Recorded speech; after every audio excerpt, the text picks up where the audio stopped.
you have Yeah, we're formed. DDTM, DDMS.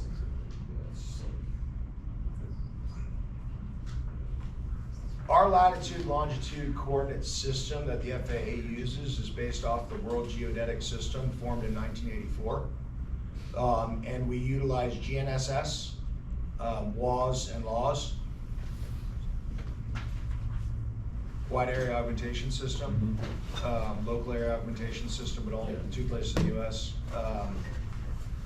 And then just normalized global navigation satellite system.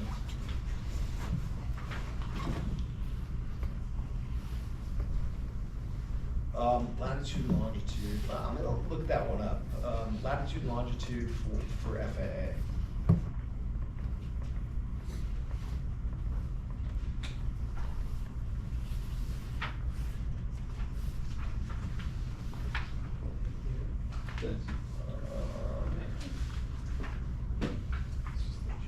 NAD.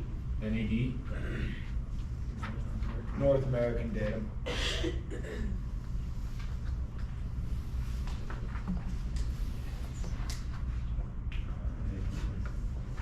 That's the question you asked, right? Yeah. Yeah, like the actual ship format. And that's just the map we use? Yeah, it's based off of mapping from a survey that was done in 1984, but apparently they use the national, whatever. Yes. National North American Datum, so the standard for it.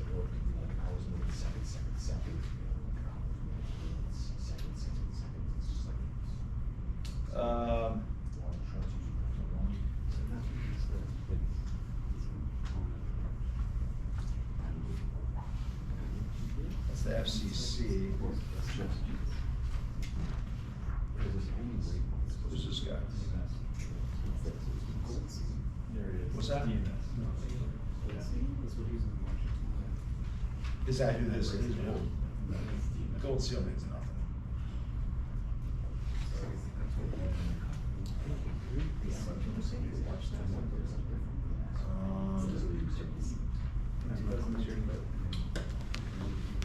Hours, minutes, seconds. Degrees, minutes, seconds. Yeah, right. Degrees, minutes, seconds. Degrees, minutes, seconds, yeah. Yeah, because there's like 3 out there. It's like, Yeah, there's degrees, minutes, seconds, degrees, minutes, seconds, Yeah. degrees, Decimal. decimal minutes, yeah. They're technically, I guess, degrees, decimal minutes, decimal seconds is how they would map things. Like if I look on an IAP, let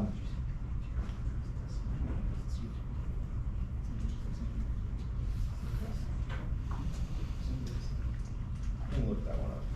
I've never been asked that question before. You're welcome. Thank you.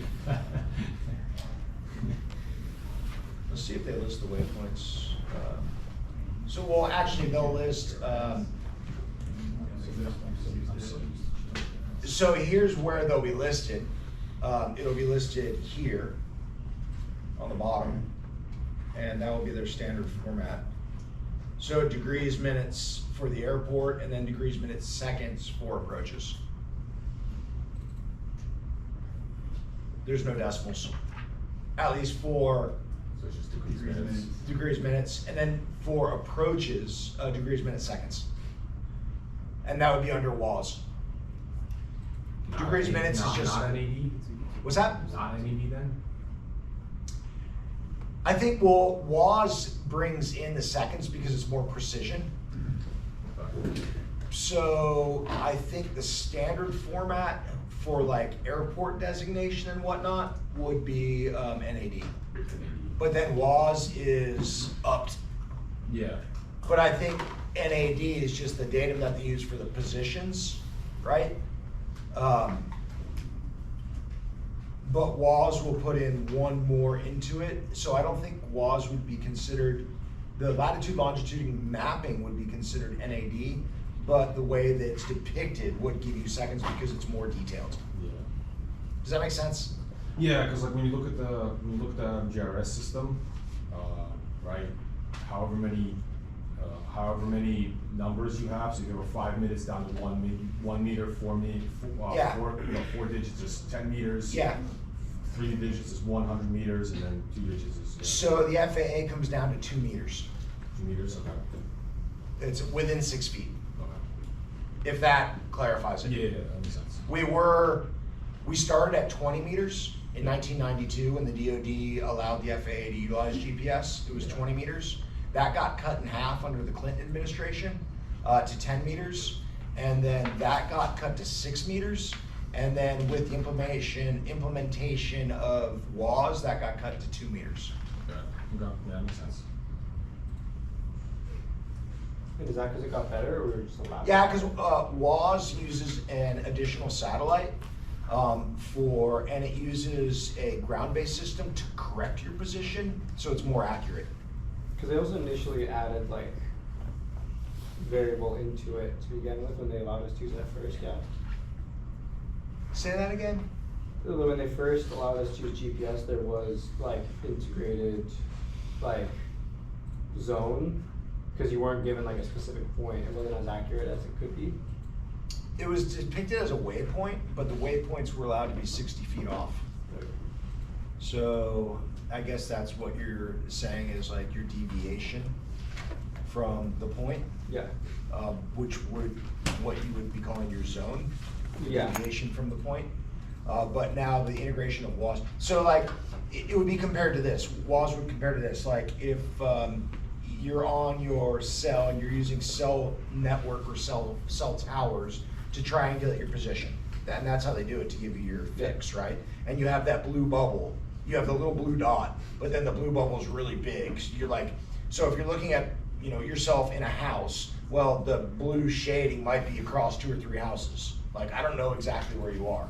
But then your cell phone says, turn on Wi-Fi to increase your position accuracy, right? And then all of a sudden that little blue dot with the shading goes way away, and you're like, oh, I'm in that room in that house. Yeah. That's what WAS does for GPS. Okay.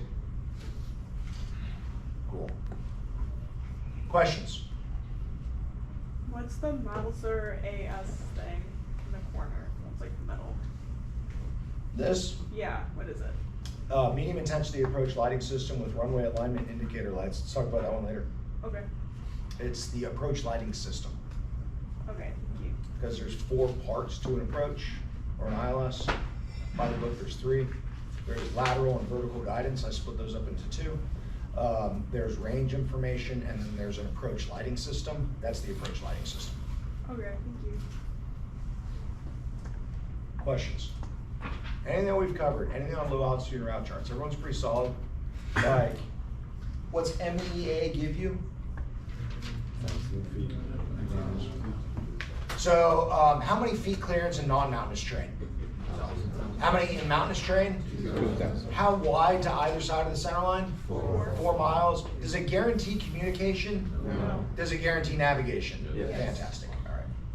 Let me change this because this is kind of janky. I don't know why I won't save, well, I do know why I won't save the setting, but let me change the setting.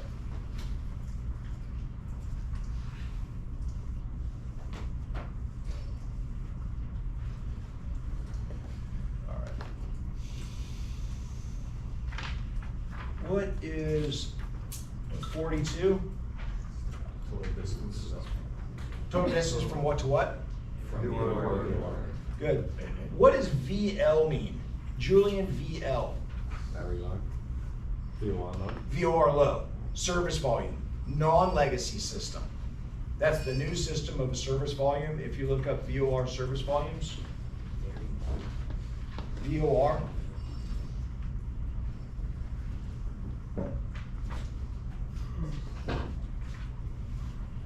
So we've gone to a 2-tier service volume versus, there's the original service volumes. Oops. So we used to have terminal low and high VOR, and these are the distances the VORs are good for. Right? So a terminal was up to 12,000 feet, 25 nautical miles, low went up to 18,000 feet, 40 nautical miles. And then high, 1,000 to 14.5, 40, 14.5 to 18, 100, 18,000 to 45,000, 130, and then 45 to 60, 100 nautical miles. That's what they were good for, right? But the new system, that's called the legacy system. Here's the new VOR volume system, and it's VOR low, which gives you 1,000 to 5,000 feet, 40 nautical miles wide, and then 5,000 to 14.5, 70 nautical miles. And then the VOR high, VH, is that. And again, that's according to what's called service volume. So that being said, if you look at changeover points, right, and you might have a changeover point that's closer to one VOR than the next VOR, it might be because you have one VOR low and the next one's VOR high. So the VOR low, you need to change from 5,000 to 14 to 18. You might have to change within 35 miles. Good. And then DME service volumes, DME low, DME high. And then if you see something that's just listing an H, it might be, or whatever, it's might be because it's TACAN for our DME, which gives us capability of DME if it's based off of a TACAN VOR. So in this case, this is a TACAN, 3 bold sides. VOR low, TACAN low, but that gives us our DME. So we've got VOR low with low DME values. And it's just how far this thing can transmit accurately. That's it. Good. But that'll help in the long run when you're just looking at like changeover points. Hey, well, why does this thing change over? Well, maybe because it's a low versus a high VOR. Maybe because there's a line of sight issue. Good. What's 13.1? What's it? OROCA. What does OROCA stand for? Off route. Obstruction clearance altitude. So what is that used for? Get lost. To troubleshoot. Not really if you get lost, because every sector, this quadrangle here, every one of those rectangles or squares has a different OROCA. So it's, if you go lost navigation, if you're on an airway, right, and you know you're in that quadrant, and you go lost navigation, so I don't know if I'm on that airway or not anymore. My needles fell out. I had electrical failure, whatever it is, right? I would climb to this altitude to make sure that I don't hit anything. And then as I'm going along, I will go from 13.1, now I'm in this sector 10.6, now I'm in this sector 4.5 are my OROCA values. Okay? There's another reason you're gonna use it, and we're gonna talk about that one later. Go for it. Are they where the values are like measured, or are they just where their space? I don't really understand the question. Like, is the 13.1 kind of over the terrain that's at 13.3? Well, what does it give you? 1,000 feet. In non-mountainous, 2,000 in mountainous. So you're gonna have some sort of obstacle there. I believe it's this. I believe it's the highest obstacle rounded up to the next 100. But it's on the map where the obstacle is. Is there any obstacles listed on this chart? Not specifically. No. Right. So the obstacles aren't listed here. The obstacles would be listed if you're looking at the terminal area chart. But then they have maximum elevation figures, right? So they're taking the IFR chart, overlaying it onto this chart, picking out the obstacles, and giving you clearance. Remember that under IFR, it's assumed that you are potentially in IMC conditions. You can't see outside. So they're just giving you a value that you can climb to not run into anything. I.e., I go lost navigation. I have complete electrical failure. I don't have needles. I don't have positive course guidance anymore. I'm going to power up the aircraft, stay in a circle, climb up to the OROCA value, and then figure things out, right? That would be utilized the same way that you would utilize the MSA value here, minimum safe altitude, on a instrument approach procedure. There's 3 phases to IFR flight, right? Departure, en route, arrival. So each phase of flight gives you what you need to do in case of the event of 2 possible contingencies or anomalies, however you want to say it. One anomaly would be lost communications, The other anomaly would be lost navigation. What do I do in the event of, right? What do I do to maximize the safest outcome of flight in the event of, I'm now navigating on this, right? They said, okay, expect the ILS into Montgomery, and I'm within this, what's this view called here? The big one in the middle? There's 5 sections. It's the plan view. We went over that a little bit in the lab. We're gonna go over that in here. Notice this one shows obstacles. The en route chart doesn't. The en route chart, climb to Oroka if I lost my needles, right? Lost navigation signal, full electrical failure, whatever it is. This chart, if I'm navigating on this chart now, well, I'm gonna climb to MSA value and figure it out. Lost communications, what do? We went over it last week, which we're gonna go over plenty more times in the future. You go to MEA, whatever's the highest of minimum en route altitude, expected altitude, or assigned altitude, and then your routing will be under AVI, assigned, vectored, expected, or filed. That'll make more sense the further we get into the semester. Good? So those are the possible anomalies that you can have in flight. Everything under IFR is giving you, what if you go lost comm? The pilot knows what to do. What if you go lost nav? They give you an altitude that's gonna be safe. That's it. Cool? Questions? Go for it. Oroka is, you still have to respect your level depending which way you're going? No, Okay, because you're an emergency aircraft at that point. okay, You are going to climb to that altitude to ensure you don't hit anything. got it. Right, just like when we start looking at what altitude you climb to, the highest of minimum air altitude, expected altitude, or assigned altitude, based on your same question, let's just say in the event that I was on Victor 208 and I was going westbound, I'm not gonna be at 7,700 feet going westbound. The respected altitude on that Victor airway above MEA, minimum en route, not saying that there's not a maximum, but saying I gotta be above the minimum en route altitude. In that case, I'd be 8,000 feet. But if in the event I was on Victor 208 and I wasn't given an expected altitude that's higher or an assigned altitude that's higher than 7,700, but I went lost comm, what do I go to? 7,700. I don't do 8,000. Or if I'm eastbound, I don't go to 9,000. I go to 7,700. If I wasn't expected or assigned something higher. MEA is the highest. If that's what it is, I fly that altitude. Good? That makes sense. Go for it. So in an emergency situation where you lose comms and you climb to Oroka already, like So I wouldn't be climbing to Oroka if I lost comm. I would be climbing to Oroka if I lost navigation signal. Because if I had navigation signal, I got you saying, if I had navigation signal, I can still follow my airways. And that's when I would go by altitude, minimum en route altitude, expected or assigned, and my routing, assigned, vectored, expected, or filed. okay. Does that answer what you were going to Yeah, so- ask? Well, I was gonna ask, and if you do it with comms, what would be the next scenario to land safe? Figure it out. And we're gonna work on that in the class. You would fly, again, your altitude would be minimum altitude, expected altitude, or assigned altitude, whatever's the highest of the three. And then you would fly, your routing would be either assigned, vectored, expected, or filed.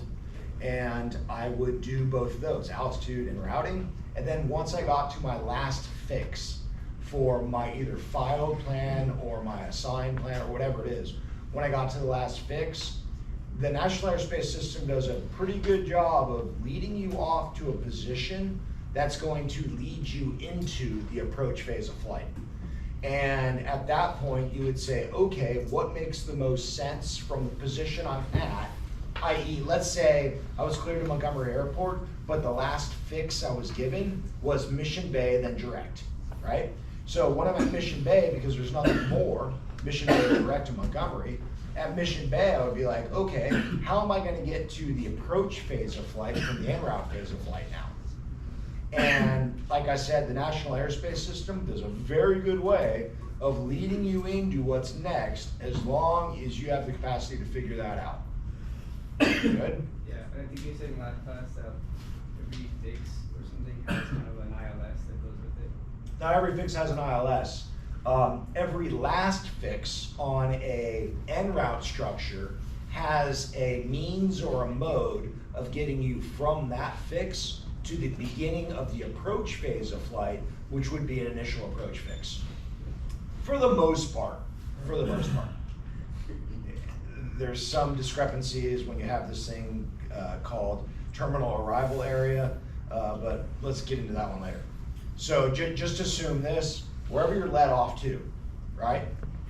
The last fix I was given for the en route structure, let's just say, for example, it's Mission Bay VOR.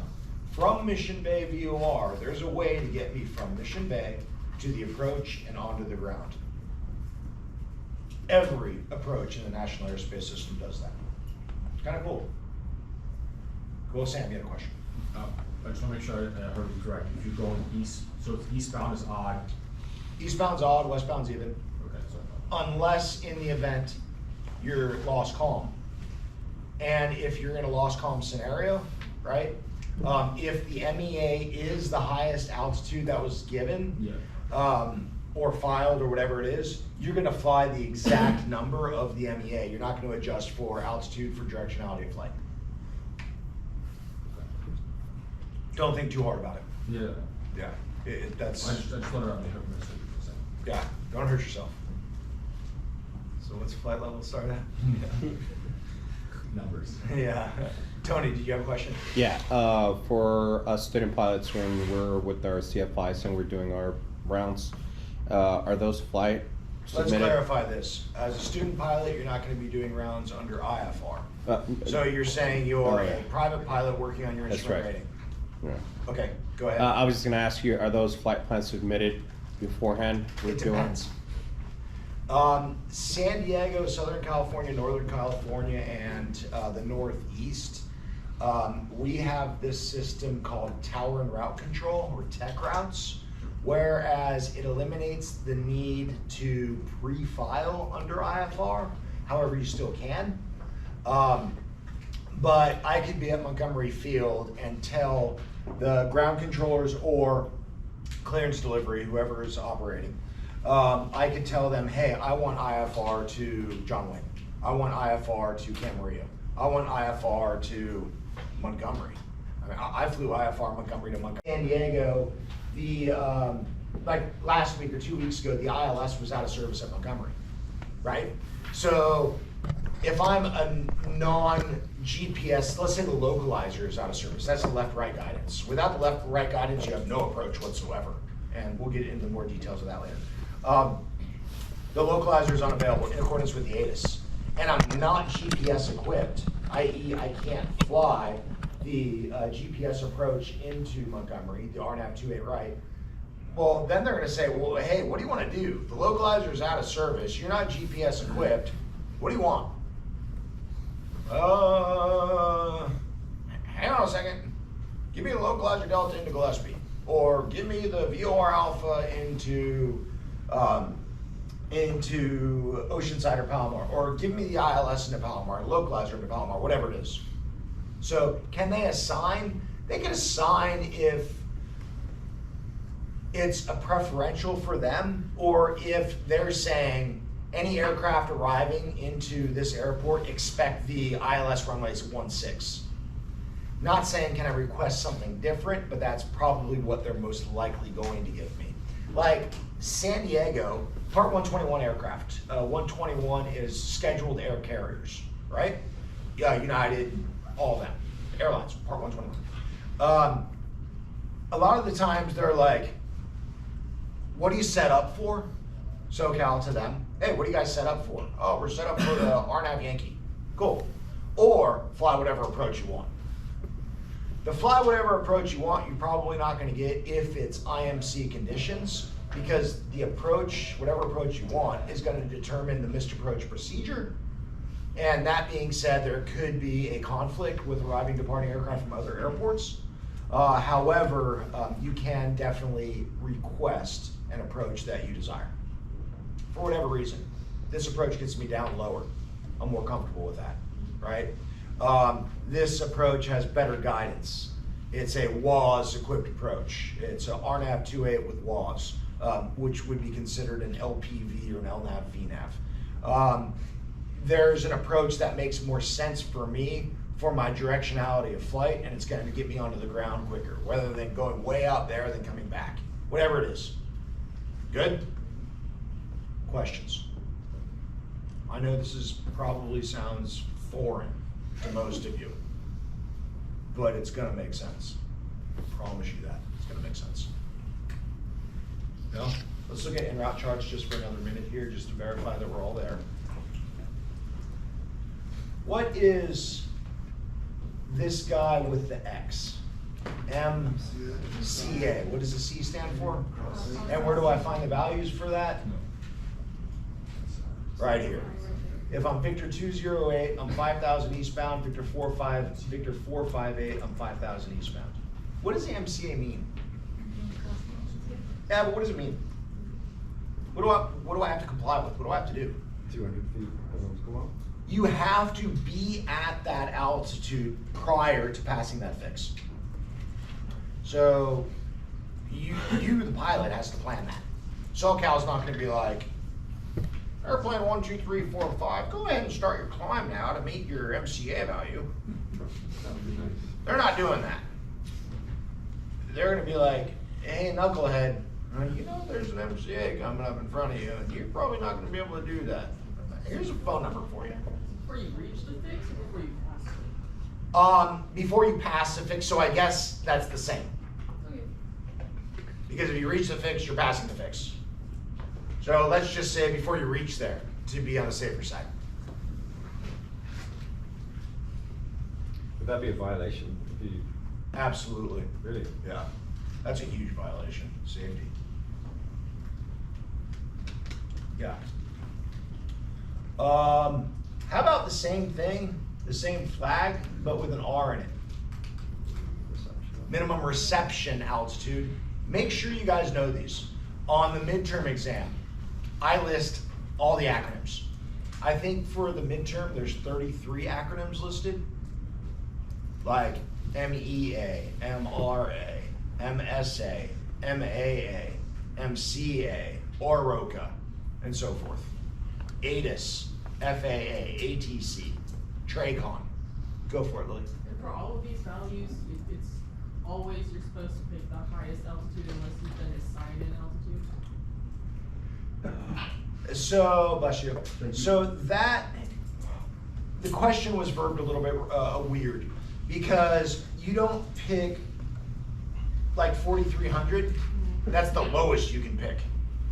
Not saying that I can't pick westbound 6,000, 8,000, 10,000, 12,000, 14,000, 16,000, and not 18,000. Depending on if it's a minimum or a maximum, Yeah. you can go. Yeah, so if I'm looking at a routing and the MEA for the first half of the routing was, let's just for giggles, let's just say it was 4,000 feet. But then I recognized that there was an MCA somewhere along that routing and the MCA was at 5,300 feet, right? I'm probably just gonna fly 6,000 for the entire route. I'm just gonna file for 6,000. Not to say I'm gonna get it, but I don't even have to deal with, oh, okay, now I need to start to climb. Is there a ceiling then at any given time? 18,000 is always a ceiling for low altitude No, that's it, operations. don't worry. Ceiling under the low altitude is really gonna be based off of either an MAA value or capacity of the aircraft. Service ceiling for the aircraft itself. Like, you're not in a Cessna 172 or a PA-28, right? 151, 61, 81, whatever it is. You're not going much above 12,000. But if you're like in a Debonair, Bonanza, Mooney, or whatever, and you have supplemental oxygen, then you can go above your 14.5 value, 12.5 value, whatever it is, right? So pretty much in the low altitude structure, your tops, if you will, are going to be based on aircraft capacity or an MAA denoted, and then class alpha airspace. Go for it. So what if you were in a 172 and the Oroka was like 13.1, like it? That's a very good question. That's decision making. Don't fly there. Like if I was in a 172 and I was flying into, just for giggles, Ontario, right somewhere in this area here, right? Ontario. San Bernardino, Ontario, right? And then I selected, for whatever reason, I selected an airport up here. Apple Valley is my, or Victorville as my alternate, for whatever reason. And there's reasons that you have to select an alternate, but for whatever reason, that's what I selected as my alternate, right? Well, let's look. 11.5 is the MEEA out of here. If I was on a 172, 11.8, that's probably not gonna work out for me. So I'm probably gonna have to select a different routing. Good? Remember, aeronautical decision-making is, I think 80% of accidents are based off of a decision made by the pilot. Pilot error. That number used to be higher. It's come down a little bit, especially in the training environment, because there has been, well, let me just put it this way. The average training fleet across the United States is probably about 40 years old. So there's been airplane issues, right? Even on some of the newer aircraft, like the PA-28s, there's been issues. So the pilot error has come down a little bit just because mechanicals have gone up a little bit. But decision-making skills are the biggest thing. You know, that's why the PTS has evolved into the ACS to give the pilot examiner, whether it be the FSDO or a DPE, the capacity to subjectively evaluate you based on how they feel about your decision-making capabilities. You know, Ben, you did really well on the knowledge exam, and you really know your stuff when it comes to the regulations, aerodynamics, performance calculations, but man, just some of the things you've said based off of your decisions that you're making, I don't feel are very good. I'm gonna fail you. Imagine this in this class. That's a subjective critique or evaluation. Imagine this. David gets a 90 on the midterm exam. Objective, right? He gets 9 out of 10. Or whatever it is, and it's multiple choice.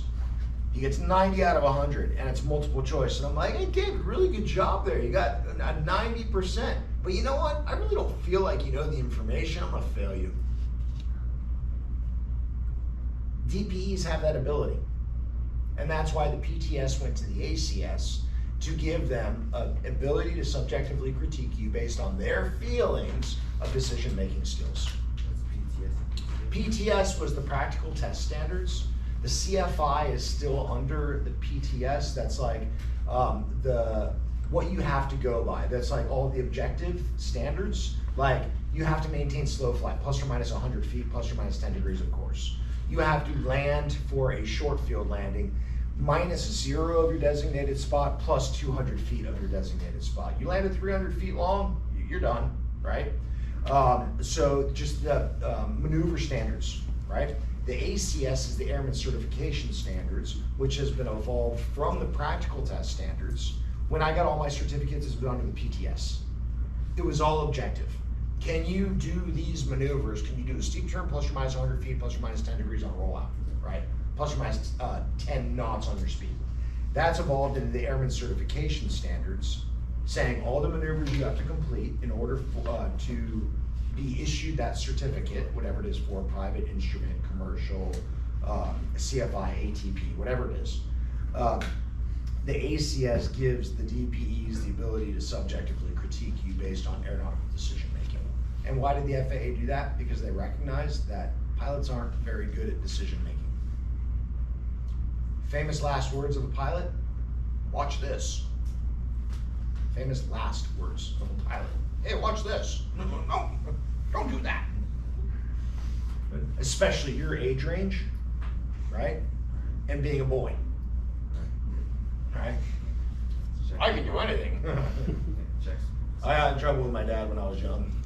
He said, Jason, you don't know everything. And I looked at him and I said, I know. Whammo! They were allowed to do that back then. I'm gonna call Child Protective Services. He grabbed the phone, he said, what's the number? I'll call him. Was he? I'm gonna call the cops, so we got 10 minutes before you get here. Yeah. Exactly. Questions? Questions? Anything at all? All right. I got a one quick question. On the FAA, the facility information identifiers, it's got the name, the frequency, then the 3-digit like Julian and JLI. What's the 87 after 80? Let me look at JLI. It's the UHF equivalency. UHF frequency. So if you looked under the terms or in the chart supplement, you would see frequency equivalencies. So if a DoD aircraft only had UHF wavelength or band, if they dialed in 87 on their frequency, it would give 114.0. All right. Go for it, Tony. That's Morse code, right? The dots? Dots and dashes is Morse code for the identifier of the station. So 2 ways to legally identify a station. You just can't, if we were to dial in Homeland VOR, it's a low VOR, no DME. I would put in 112.05. I would have to either listen to the Morse code, right? Identify it and listen to the Morse code, in this case, dot, dash, dot, right? Hear that identified, or if you have the means of digitally identifying it, i.e. our flight simulators, it says HDF, that's also a legal form of identification. What is this 115.3 Oceanside 48021? That's a based off the Oceanside radio. Good. It's a way to identify bands intersection using a cross radial off of Oceanside. So they're saying it's the Oceanside 021 radial at 48 miles DME. And again, here, Sam, that 100 is the UHF equivalency frequency. Good?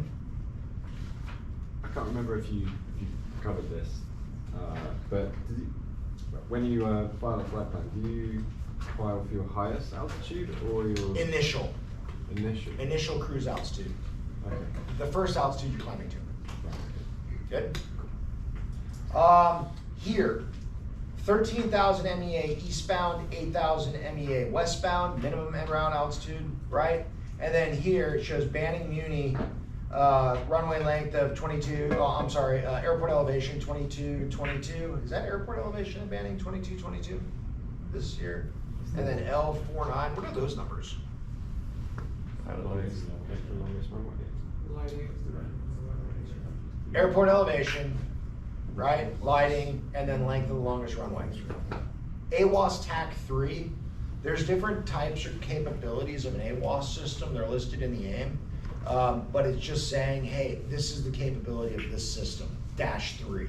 And if you wanted to look it up, you could go into the AIM and you could look up weather systems. I believe it would be under results. Let's see, AWAS. Probably because I spelled it wrong. And it would tell you, i.e., what type of system. This list is in here somewhere. I'm not going to search too long for it unless I can just find it. What type of system that AWAS-3 gives you. Here. I just blew right past it probably. Let's see if I can find it again here. I should have looked up There we go. So all the different abilities of the system. So an AWAS system has the ability to give you that information. So if you wanted to look it up, like, hey, why does this say AWAS TAC 1? Because it can only give you these informations. Well then, AWAS TAC 4, ooh, AWAS gives me everything except for whatever this says over here. So there's the information on what that means. Why is it brown? Civil? The TAC marks indicate civil, right? Instrument. No IAPs published. No instrument approach procedures or radar minima published. Brown. What did I call it? Poop factor. You might be in VMC conditions, right? Visual meteorological conditions on an IFR flight plan. You might have an aircraft anomaly or an emergency. You want to get down, there's an airport there for you. Okay? I'm in the clouds and I just had an engine failure. There's an airport there for you. How about this airport, Hemet Ryan? It's green with tack marks. What does that mean? Civil is the tack marks. Green is who actually went out and got that low altitude L304? Use your resources. What does it say about green air? Those listed in green, Peter's all over. He's going to beat everyone. Approved instrument approach procedure and or radar minima published. So there's an approved IAP, instrument approach procedure, IAP, instrument approach procedure, and or radar minima published. Okay? We'll talk about the radar minima published later. There's different types of approaches that utilize radar systems like a PAR and ASR that get you down by talking to people. So that has a IAP or radar minima published. How about this airport here that's green, but double bullseye? It's a military airport, again, with an IAP or radar minima published, right? So the green is IAP or radar minima published. How about this airport here? It's double bullseye, no tack marks, but blue. It's only in a military. Instrument It's approach. only a military airport because there's no tack marks. And then the blue identifies it as there's at least High altitude. a high altitude transition in the DoD FLIPS, Flight Procedures publication. Good? Go for it. If you're out somewhere that only has like a blue double bullseye, is there any way to get the approach procedure if you have like an emergency? Yeah. Here's the deal that the FAA says about an emergency aircraft. There is no more rules. If I was climbing out of Montgomery and I was 3,500 feet over Mount Soledad making that right turn in a single engine, small light civil aircraft, right? And the winds were in my favor, i.e. the winds were prevailing out of the west, right? And I had an engine failure. I'm gonna go to Miramar. I'm not gonna attempt to make it to Montgomery. Why? Well, Miramar's got the longest runways, number one. Miramar has better facilities, i.e. a bunch of dudes are gonna run out with heavy equipment to put your fire out or to help you out. And the biggest reason why is it's not surrounded by people on the ground, right? Is it legal for me just to go and fly and land at Miramar? No, I'm gonna be met with dudes pointing guns at me, figuring out why. Well, why do you wanna come here? Don't mind the diesel fuel and the fertilizer in the back, that doesn't, right? However, if I'm an emergency aircraft, there are no more rules. What the FAA says about the emergency aircraft is that the pilot in command executes anything possible to maximize the safety of flight. Good? But if let's say you're like in the clouds and it's only published in the DoD, the military like book, is there any way to access the approach? There's a possibility of it, depending on what approach is being given. If it's a PAR, precision approach radar, or ASR, airport surveillance radar, absolutely. But there are some types of approaches like a TACAN that we can't access. So it depends on what they offer, what the airport is quote unquote advertising for the ability to use. If you have the equipment to use it, for those of you who've got the low altitude route charts, fantastic. I'm gonna also suggest that you guys get the Terminal Procedures publication.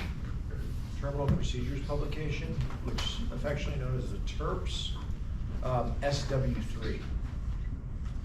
SW what? SW3. TERPS SW3. The TERPS SW3 will be inclusive of Southern California. Because we are going to go through, I mean, I've got copies, but they're not all SW3. And everyone won't be on the same page as far as going through them. And I want to be able to go through page by page prior to the end of the semester, just so you can say, yeah, we've been through not every procedure, but every section of the terps. Good? A typical IFR flight would involve the terps, terminal procedures publication, which would include standard terminal arrival routes, STARS, those are the arrivals, departure procedures, SIDs, standardized instrument departures, and ODPs, obstacle departure procedures, and all of your takeoff minimums, alternate minimums, radar approaches, that would all be found in the terms. The low altitude route chart obviously is for the en route phase of flight. And then one more book that would be inclusive of IFR operations and VFR operations would be the chart supplement. So those 3 publications would be needed for the planning of any flight under IFR. So chart supplement, terps, and low altitude route charts. So now I want to look at just a couple departure procedures as of review from last week. We looked at the video of the zoo departure on YouTube or on FAA TV, so we can look under that. If you note under AirNav, it shows standard terminal arrival routes or standard terminal arrivals, IAPs, instrument approach procedures, and then DPs, departure procedures. 3 acronym or initialisms you're going to need to know as well. So STARS, standard terminal arrivals, IAPs, instrument approach procedures, and then DPs, departure procedures. 3 phases of IFR flight. There's departure, the en route, which we just covered, and arrivals. Okay? So let's look at one of the departures. Now, the design of departure procedure is to get you out of the terminal environment, i.e. the airport environment, to the en route phase of flight. That's how you get from the airport to the en route phase. It's going to be accomplished via 3 different modes. One of the modes that we're going to look at right now is called a SID, a standardized instrument departure. Another acronym, right? So DP, departure procedures. Under DP, one of them you have is called a SID, a standardized instrument departure. We're going to look at a SID right now, and we'll look at, like I said, the same one we looked at last week on the video, which is the Zoo 3 departure. We actually looked at the Zoo 2 last week. It has been updated. So we'll go ahead and look at that. Now, on a SID, a standardized instrument departure, which this is, a SID is issued in 2 types of format, graphical and textual. Okay? So graphical and textual, it's found as a quote-unquote plate in the TERPS, Terminal Procedures publication. So it's found as this piece of paper inside the Terminal Procedures publication. Again, the design of it is to get you from the terminal area, the airport, to the en route phase of flight. A standardized instrument departure can be assigned by air traffic control. This is one that can be assigned, and the purpose of it is to minimize human error on like copy and read back. So it's to minimize human error, but also a design is to make things happen quicker, right? To expedite things, to make things more efficient in the national airspace system. Good?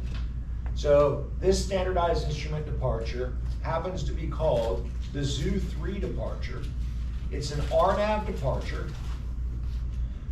This is how it's listed for the FAA database in the right side, AL373. This is where it's found. It's found in the SW3 publication along the bottom. And the dates of validity are the 23rd of February 2023 to the 23rd of March 2023. Okay? So this is all called the margin identification. So the margin identification, you'll find the airport that it's out of, San Diego International, the identifier for the airport, the city and state that it's out of, the name of the departure, how it gets put into your flight management system or the database of RNAV, and when it was issued. This being issued the 14th of July, 2022, and the Julian calendar date, the 195th day of the year, the 22nd date. So that's the margin identification. The procedure itself is the deepest or boldest line. So the procedure itself is going to be the darkest line, and in this case, the line with the heaviest depth starts here at the runway, goes out to jetty intersection. Jetty is called a flyover waypoint. It's got this graphic or symbol with a circle over it.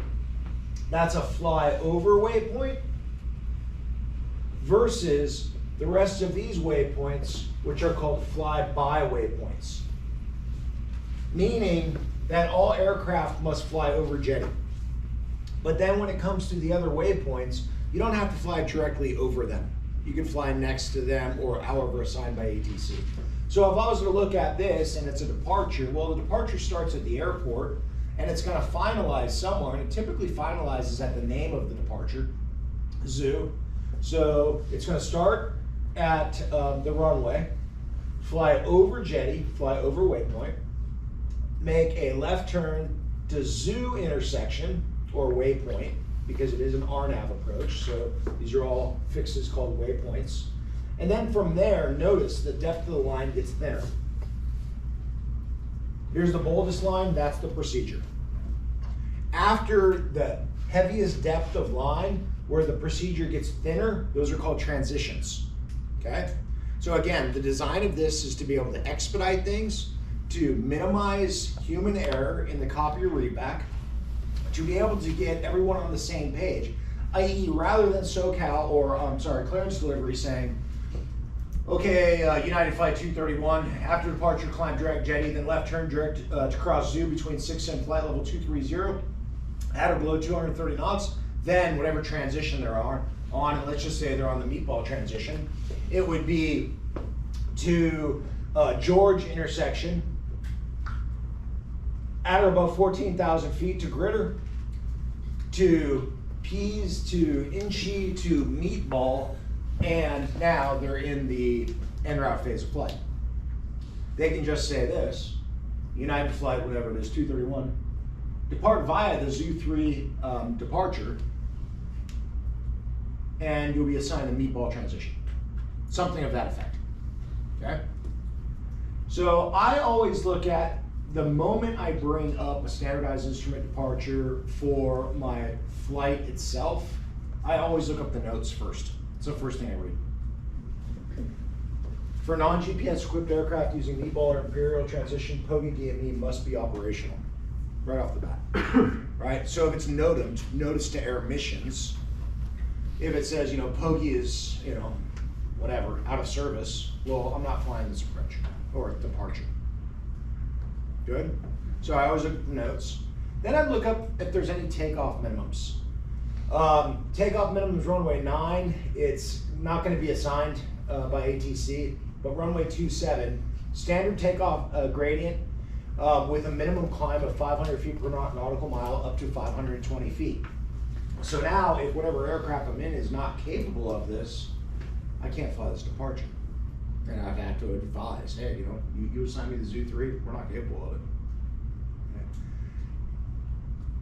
Yeah, that's where I'm at. So, this is the graphical demonstration, and again, per last week when we went over it, and we also went over the blow altitude and route charts, the numbers are depicted exactly the same. There's MEAs, there's minimum obstruction clearance altitudes listed. There is headings, there is segment distances, and there's all the altitudes presented for it. This is the textual demonstration inclusive of all your transitions. In this case, it's the Zoo 3 Senza transition, and this is how it would be put in to your flight management system to fly the departure. So again, this is a SID, a standardized instrument departure. Let's look at one more. Someone give me an airport. REI. Someone give me an airport that's like somewhere interesting. Oh wait, what's the Someone besides Ben, give me an airport. Is that who he is? Yeah. What do you say? French Valley? no? Let's go to Atlanta. Okay. Oh yeah. Okay. I said an airport, right? Or Houston, something, or Newark. Was that? I said JFK. Oh, JFK. We'll go to JFK. Nice.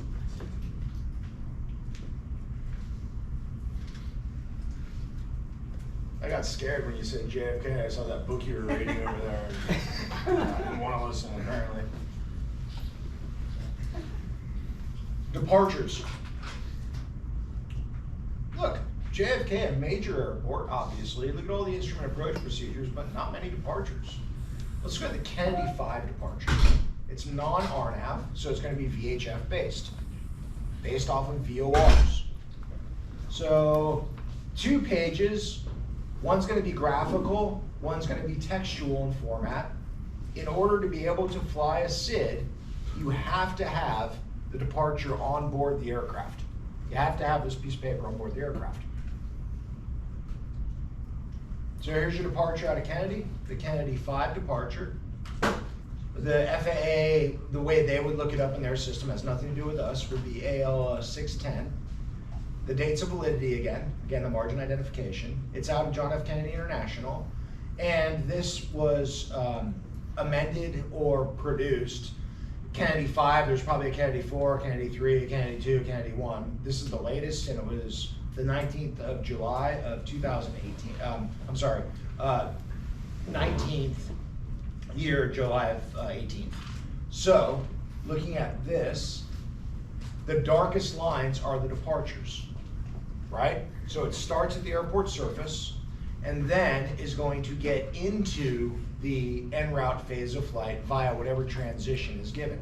So looking for notes, DME is required to be assigned during the period of 2200 to 0700 local, to be assigned to non-turbojet aircraft, and those are the stars. So if the stars denoted like up here, the Idlewild would be to be assigned to non-turbojet aircraft if unable to remain within JFK 2.5 DME, advise ATC based on speeds. So you can see all those sub-notes. So there's a double, there's a single. That would be during this period only. All of the equipment notes. Radar is required. Whenever it says radar required on departures, arrivals, or instrument approach procedures, it means ground radar must be functioning. Not the aircraft has to have a radar system. Okay, ground radar must be functioning. Note, Bayes departure expect vectors to BDR, VOR, DME, or the BDR 054. So BDR, I would look for wherever BDR is, as far as, there it is here, that's Bridgeport VOR. So that's what I would expect for that departure. The Betty departure, expect vectors to JFK radial 109.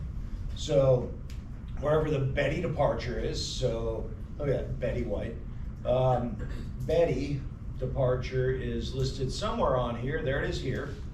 So you would expect vectors to JFK radial 109, here's the VOR at JFK. So you would get vectored to this radial, and so forth. So it describes all of the departures and how you're gonna get to that en route phase of flight. The en route phase of flight under the legacy system, if you will, is going to begin at most likely a VOR. So every one of these departure systems, or departures themselves, is either getting you to a VOR or from the VOR to establish yourself to the en route phase. Does that make sense? So then here's all the departures, depending on the runway that you're coming out of. Well, you're gonna make on here a left turn to intercept the CRI 176 radial. Here, you're gonna make a right turn to the 099 heading and then probably expect vectors. So this is, I mean, JFK, right? Maybe a little bit more difficult to read because there's a lot of data on here, but they're all the same. Let's look at another one. Let's look at another airport. Let's look at Atlanta.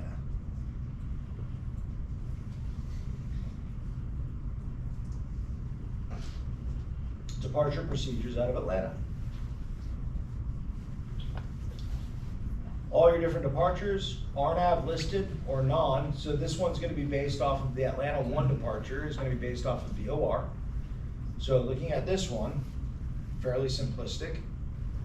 Notes, radar required, monitor tower frequency advised by ground, use departure frequency depicted unless otherwise assigned, and so forth.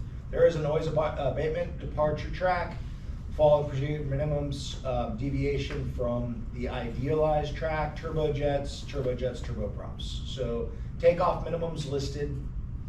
If it's outside the norm, 200 feet per nautical mile, which we know by now, all your frequencies listed. So that runway, flying 275, that runway 270, that runway 095, that runway 095.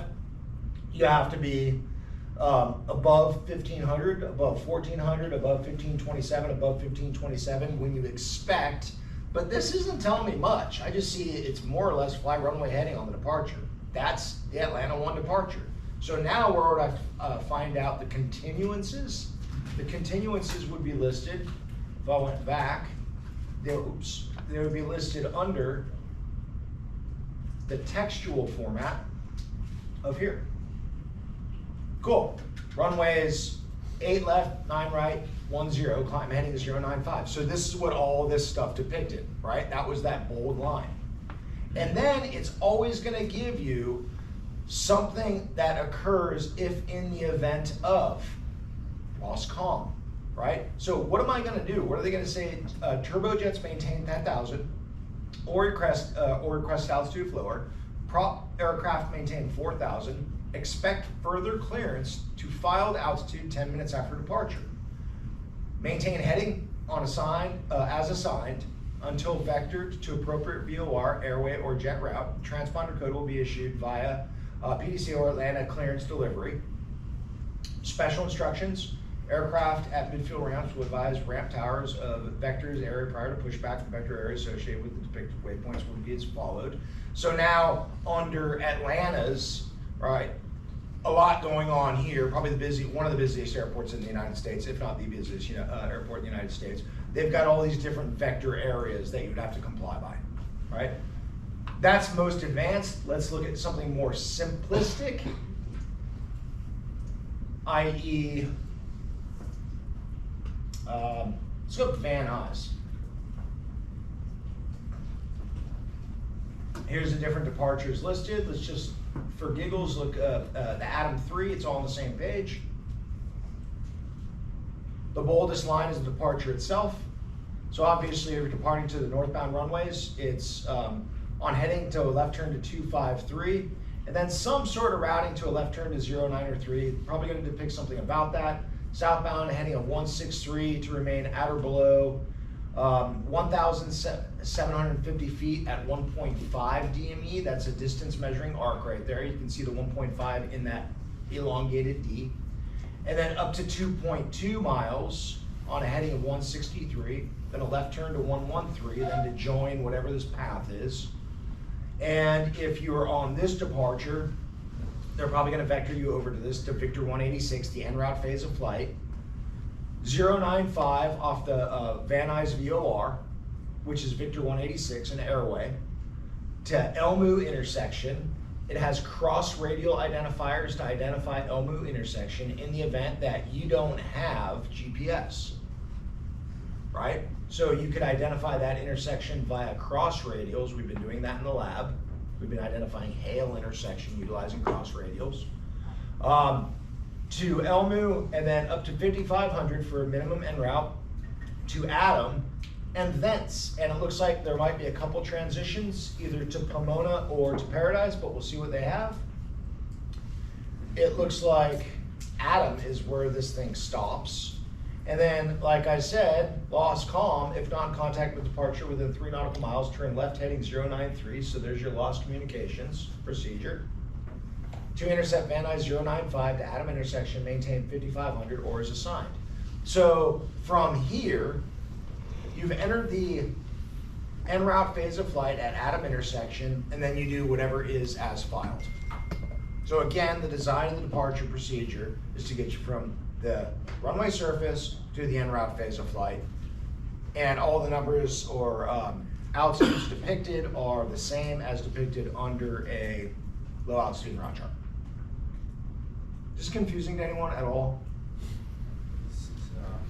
SID stands for what again? Standardized instrument or standard instrument departure.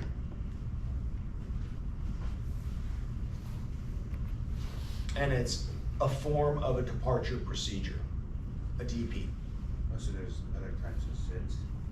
Nope, there are no other types of SIDs. There's other types of DPs.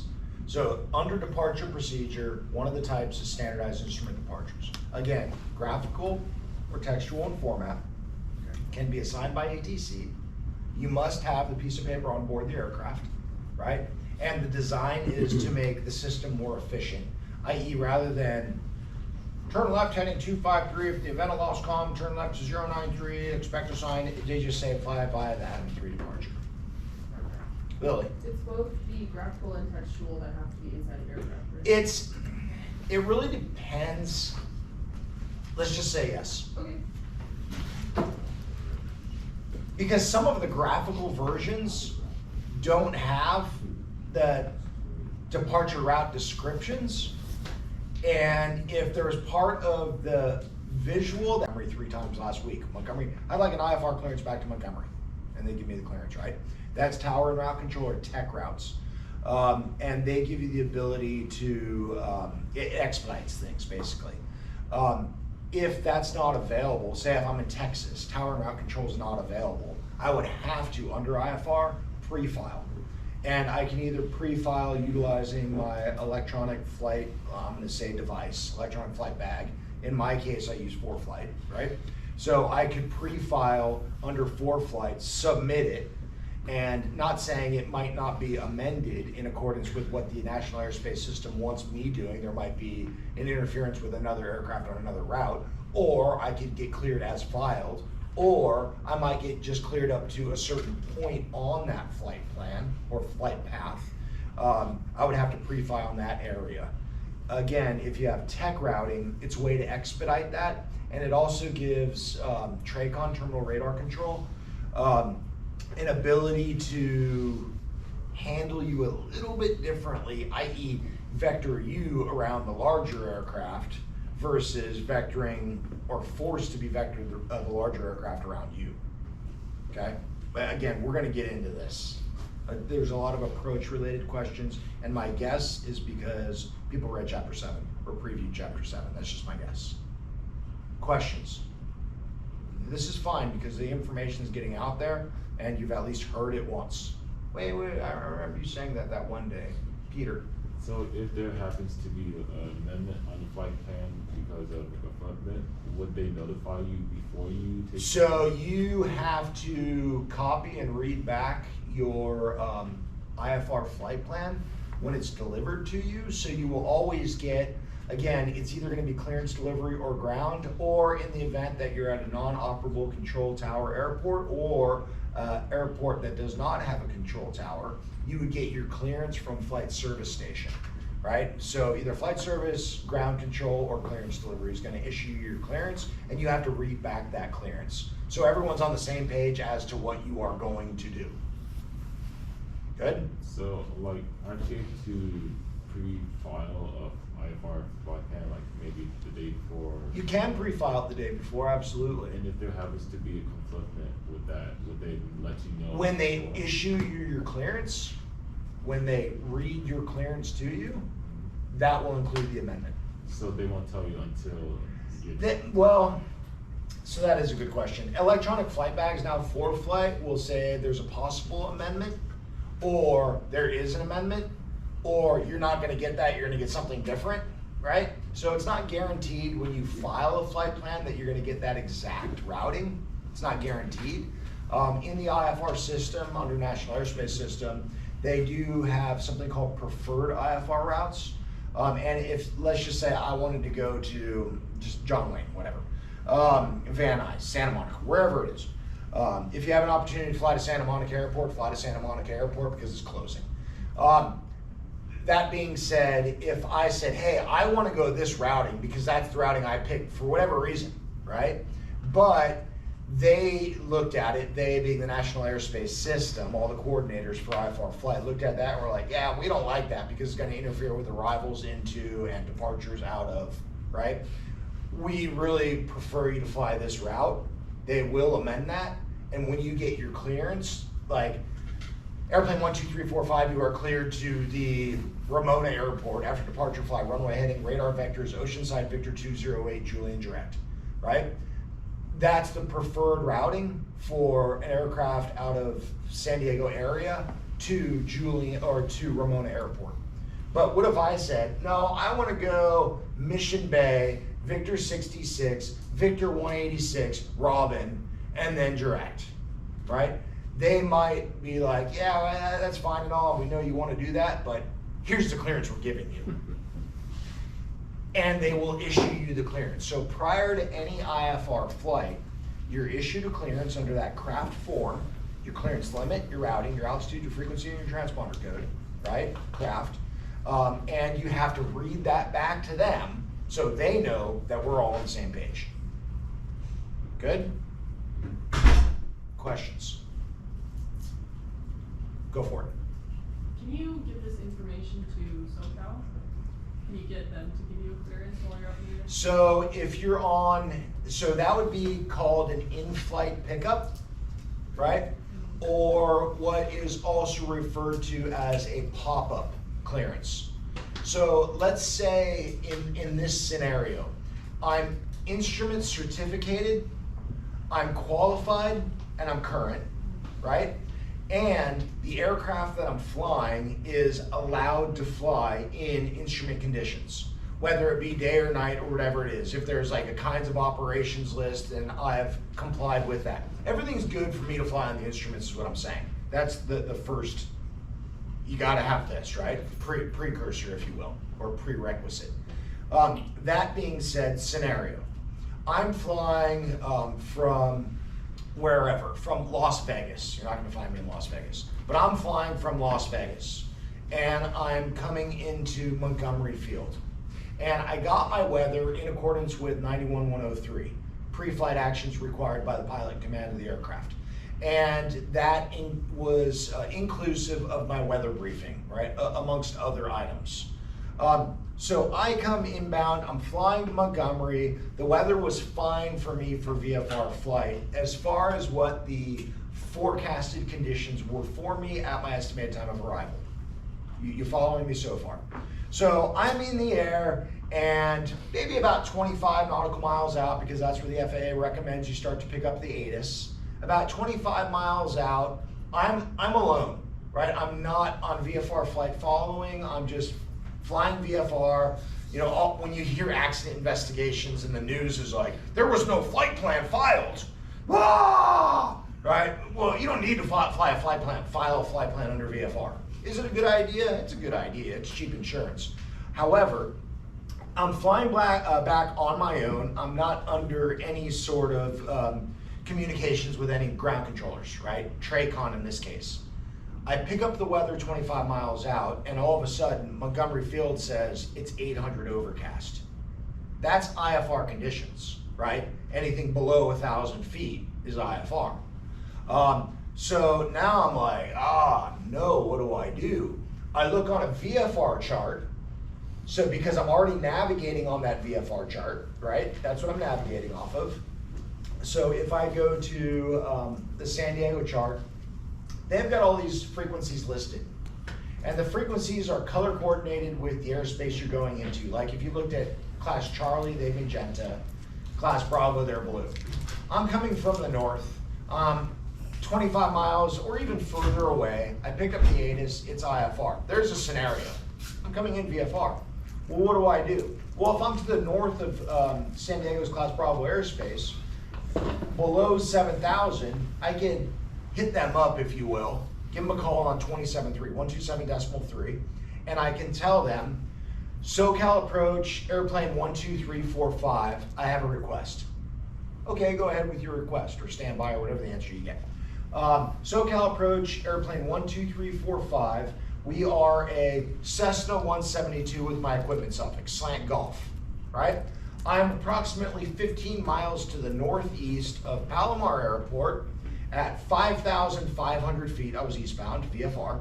I would like to get an IFR pickup into Montgomery, and I prefer the ILS, assuming the ILS is operable, right?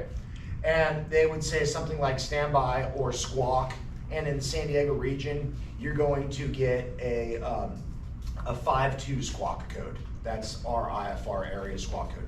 Squawk 5234, cool, you squawk 5234. They might say something to the effect of, airplane 12345, radar contact, maintain VFR, turn left heading 150. That wasn't my clearance yet. I'm still under VFR. And then they might say something like, we'll give you your IFR clearance in a few miles, or in a couple minutes, or do you have the ability to maintain VFR? And if I'm like, well, I'm gonna be IMC, if I turn left to 150, I'm gonna be IMC in about 30 seconds. They might revector me, or they might issue me my IFR clearance there. And it's gonna come out as something to the effect of Cessna airplane 12345, or whatever it is, Cessna 12345. You are cleared to the Montgomery Airport via radar vectors to final. Cool, I just got my in-flight IFR pickup, now I can enter the clouds. They're gonna vector me to the whatever landing system that I'm using, whatever approach that I want to use, and now I can go into the clouds. So yes, long answer to short, and you're in an emergency, by all means, get on the ground, right? Call the FAA and be like, can someone come pick me up at area 51, please? Yeah. Right. Go for it. Major catastrophe, planes burning or whatever, and for some, you're within visual of an airport and you're landing in, you're trying to make that, you're trying to land. If there's air control, tower control, sorry, I would imagine that they would kind of take care of everyone else if you don't have comms. If you have the ability to declare an emergency via either squawking 7700 or ability to make radio contact with them and the capacity to declare the emergency, then they're going to scramble, they're going to close their airspace, they're going to scramble every aircraft away from you in order to maximize the possibility of you getting on the ground safest. And even if you don't squawk, they'll probably do that anyways because something weird's coming in, right? Yeah, I mean, I've been in a scenario on a multitude of occasions now where I've had to declare, like I've lost engines, right? And all of a sudden they're like, okay, whatever, what do you want? And I'm like, I just want to get back to the airport surface. I'll land in the midfield if need be. I'll take taxiway hotel if need be. I just want to get the aircraft down onto the airport surface, whereas I'm not presenting a risk to any people, right? And they're just like, okay, whatever you need, you go around, you're not clear for takeoff anymore, you don't enter my airspace, you exit to the east, you go to the west. And they handle it pretty well, right? Been chased down with fire trucks running down next to me, and then they get out in their little moon suits and want to shoot you down with their fire retardant stuff. Good times, good times. Questions? This is good. What's the brown looking box? It's kind of off to the left side over that VOR. Oh,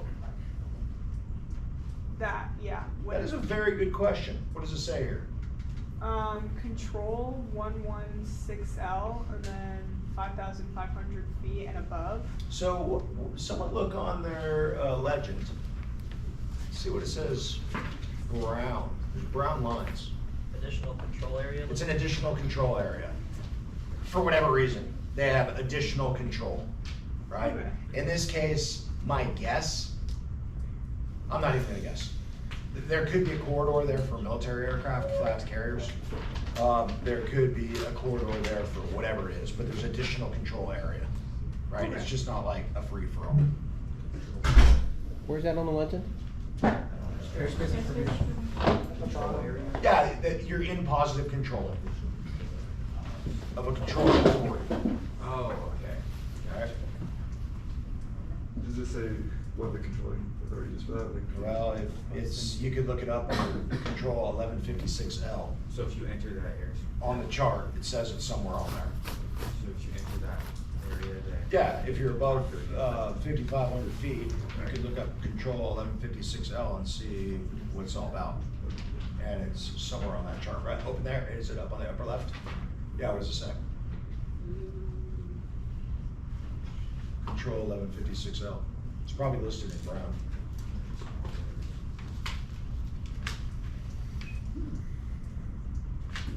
It's because you're going outside international boundaries. Oh, okay. Cool. What's MON?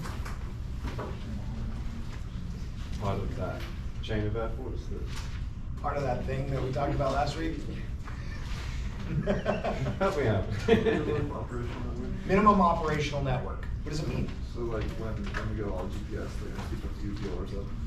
It's, yeah, here, we'll look exactly what it means.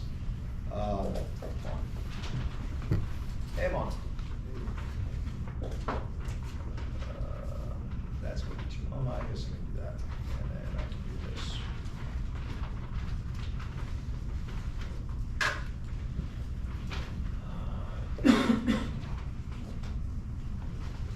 Monitor, it's not what I want. There's 52 results for MON. Yeah. As the flight procedures and route structure based on VORs are gradually being replaced with performance-based navigation, GPS, the FAA is removing selected VORs from service. PBM procedures are primarily enabled by GPS and its augmentation system, collectively referred to as the Global Navigation Satellite System. Aircraft that carry DME equipment can also utilize RNAV. Remember when I drew a RNAV earlier, utilizing DME? Which provides a backup continued flying under the PBN system during GNSS disruption for those aircraft that do not carry DME. The FAA is retaining a limited network of VORs called the VOR Minimum Operational Network to provide a basic conventional navigational service. Conventional navigational service is VHF, very high frequency, for operators to use if GNSS becomes unavailable.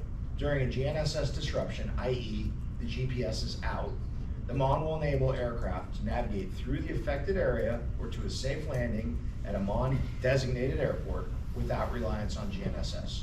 Navigation using the minimum operational network will not be as efficient as the new PBM route structure, but use of it will provide nearly continuous VOR signal 5,000 feet across the national airspace system outside of the western US mountainous area. Been retained principally for IFR aircraft that are not equipped with DME. However, VFR aircraft may use the MON as desired. So they're guaranteeing, what they're saying is, the MON will ensure that regardless of an aircraft's position in the contiguous United States, a MON aircraft or airport equipped with legacy ILS or VOR approaches. Notice, the FAA is now calling ILS and VOR legacy. That's the old stuff. We're next gen. What is next gen? That was John last week. What exactly is next gen? We watched a video on it. So what is it? We'll be within 100 nautical miles of the airport. These airports referred to as MON and will have an ILS or a VOR approach if an ILS is not available. They'll be retained. VOR MON airports are charted on the altitude charts utilizing MON. So basically what they're saying is, if, like you said, GPS goes down, the FAA is going to maintain a minimum operational network of VORs that will enable aircraft who are GPS, under GPS guidance, to be able to use the legacy system, VHF, radio signal, to navigate from the en route structure all the way to the approach phase, an ILS or a VOR approach, to get safely on the ground. That's it, that's the MON structure. So they're gonna be like higher capability VORs, the ones that they leave? Or? Nope. Watch this. VOR, What's the word for getting rid of? Terminating? Yeah.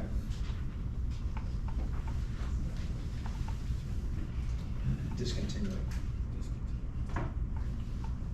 In 2022, if this will open, here's the VORs that are going away. 122 in 2022. Are there any in SoCal? Is there any what? In SoCal. Is it not going to?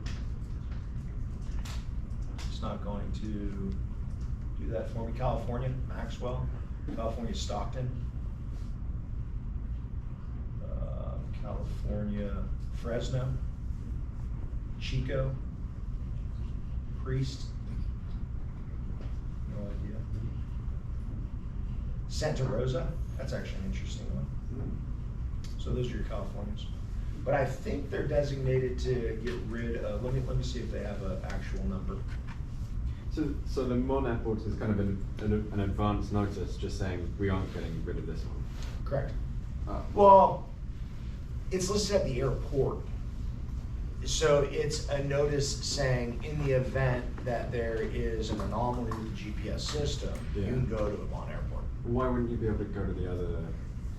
Because there's no guaranteed en route structure to be able to get you to the approach phase. Because remember, there's 3 phases to IFR flight: departure, en route, and arrival. And the en route phase is what leads you into the approach phase. Right? So en route structure? How many begins? Here we go. For list of VORs. The list of VORs to be includes that will be among 74 VORs set to be received. Involved in commissioning another 234 VORs over a 5-year period. So 74 set to be removed from the service in the next 5 years, and then another 234 VORs over the next 5-year period.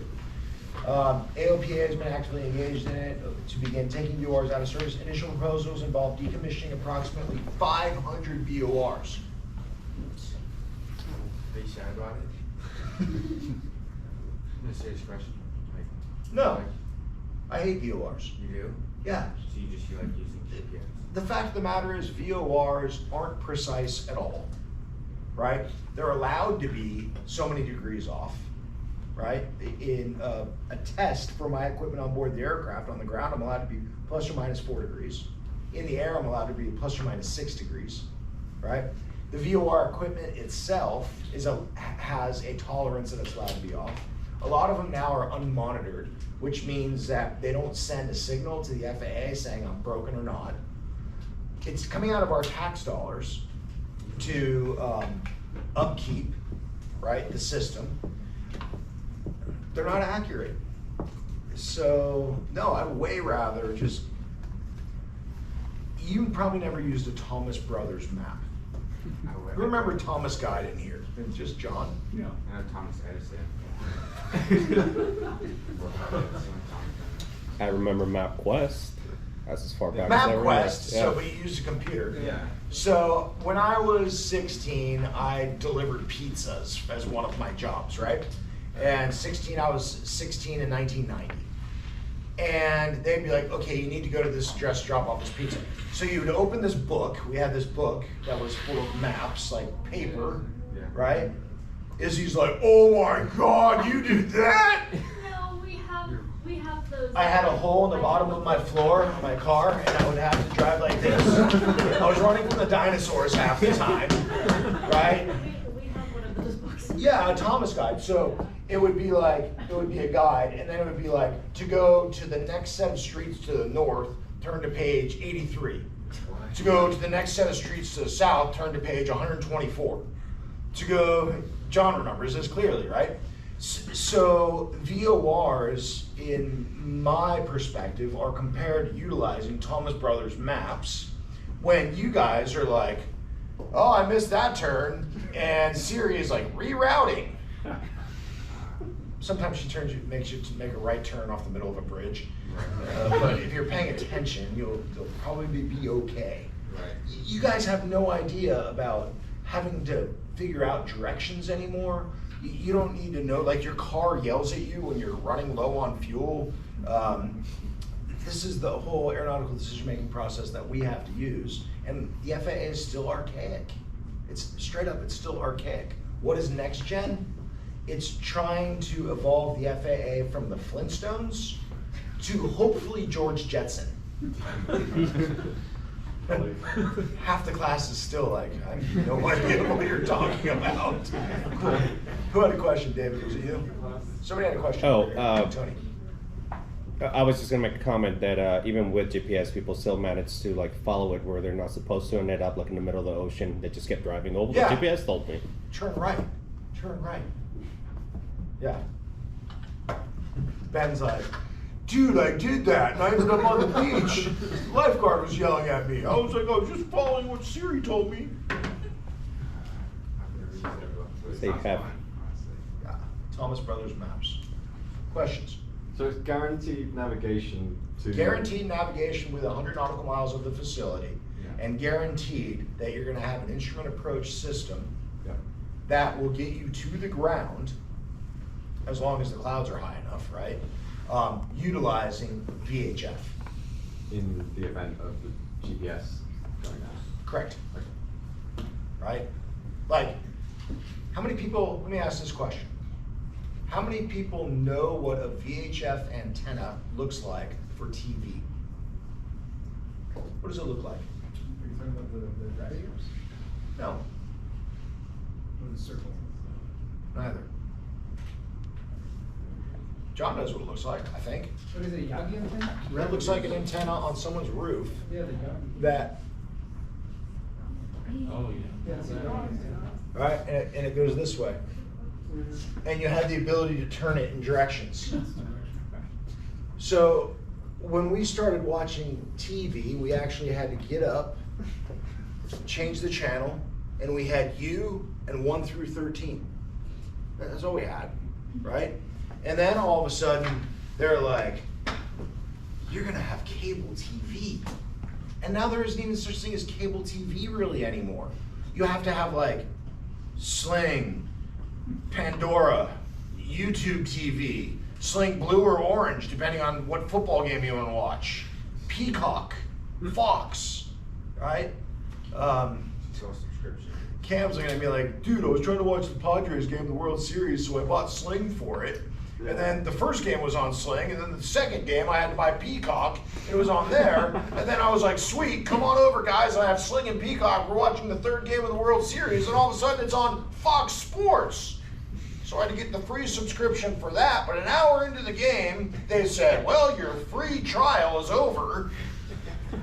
That's pretty accurate. Yeah. It's the evolution. What is next gen? So That's next gen. What's you? Like you? What do you mean you? Let's not worry about this. Questions about low altitude route charts.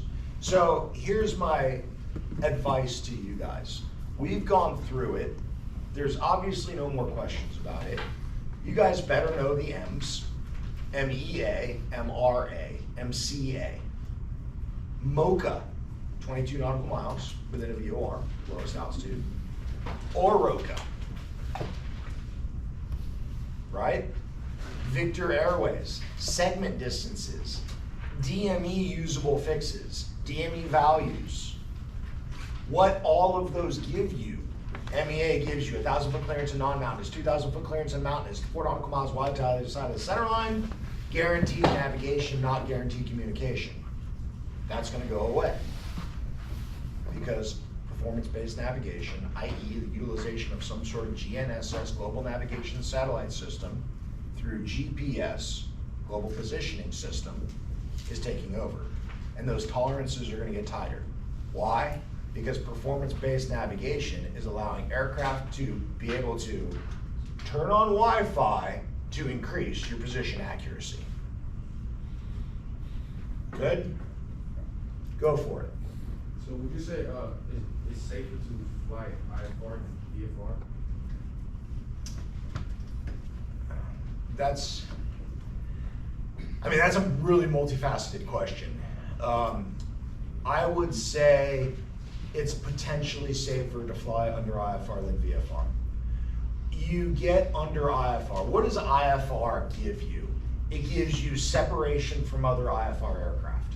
But here's where things get a little dangerous, because if there's a VFR aircraft, IFR doesn't guarantee you separation from that VFR aircraft, and you can be under IFR, but in VMC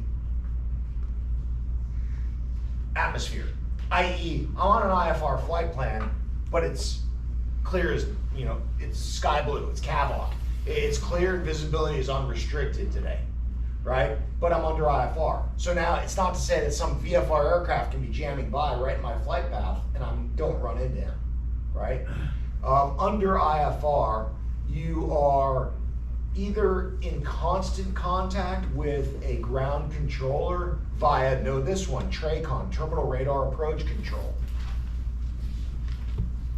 Terminal Radar Approach Control, or ARTCC, Air Route Traffic Control Center. ARTCC, Air Route Traffic Control Center. So you're in, and if you don't know what the acronym is, just write down TRACON and write down ARTCC. TRACON's an acronym, ARTCC is an initialism. Like if FAA was an acronym, you'd call them FA. Acronym is something you can say, initialism is something you go by the letters. Back to your question. Yes, but there's also some nuances to the IFR versus the VFR system that could create some anomalies as far as safety of flight via the decision making of the pilot. And what do I mean by that? You're not allowed to fly into clouds under IFR, right? But who's to say that there's not embedded cumulonimbus clouds, thunderstorms within those clouds? Who's to say that there's not icing conditions within those clouds? Who's to say that there's not something to the phenomenon of super frozen or super cooled liquid droplets? So now you're opening the door to potential for greater possibility of weather hazards. You're opening the door to greater possibilities of fuel anomalies. You're opening the door to greater potential of CFIT events, controlled flight into terrain, know that one. Just due to the fact that you're being blinded. You're opening the door to, when we talked about the vestibular illusions, right? Pitch, roll, and yaw out of your ears. You could have those ice flags, inversion Coriolis, elevator, right? False horizon, leans, autokinesis, graveyard spiral, somatographic illusion, ice flags. You're opening the door to spatial disorientation. So that being said, it's safer to fly under IFR if you maintain currency and you continue your education under IFR and you continue with your proficiencies under IFR. And you have better decision-making skills and a more advanced concept that didn't have this, then you'd have to have both on board. And are we just talking about the SIDS that need to be in the aircraft? Or Yep. all? Okay. Just the SIDS. Good? The piece of paper found in the Terminal Procedures publication, the TERPS. Just to be clear, there are two types of departure procedures, textual or graphic. No, two types of, the two pieces of paper for the SID is gonna be found as textual or graphical. And that's for the SID. The types of departure procedures now, right? So it's like departure procedure is the category. Yeah. DPs, departure procedures. One of them is a SID.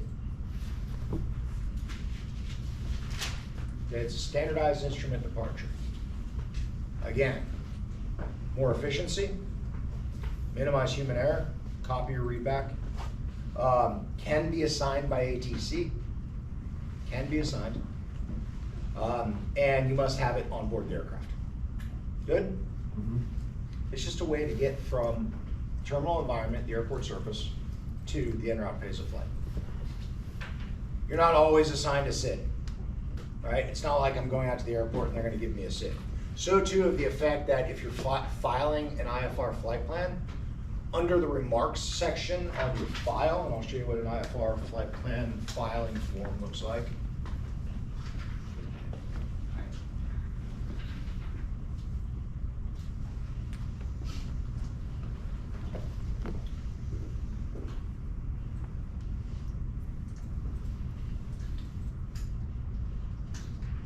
Here's what an FAA IFR flight plan form would look like.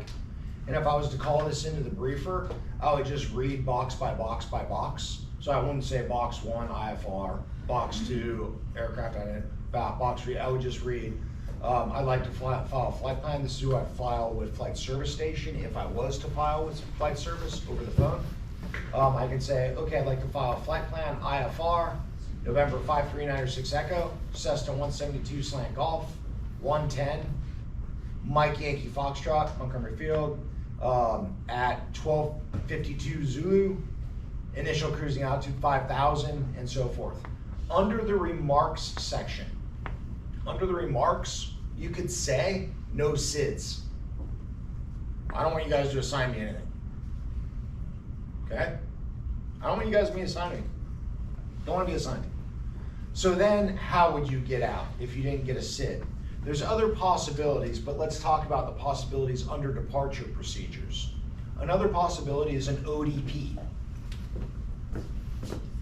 ODP. Obstacle departure procedure. Obstacle departure procedure. And that is exactly as it sounds. It's to get you out of the surface boundary of the airport, obviously off the runway, without running into anything. Okay? The obstacle departure procedures, 99% of the time, are textual in format. There are a few that are graphical. It's pretty rare. Let me see if they have one graphical one here. Go for it. Why is that? It's just the way they're denoted.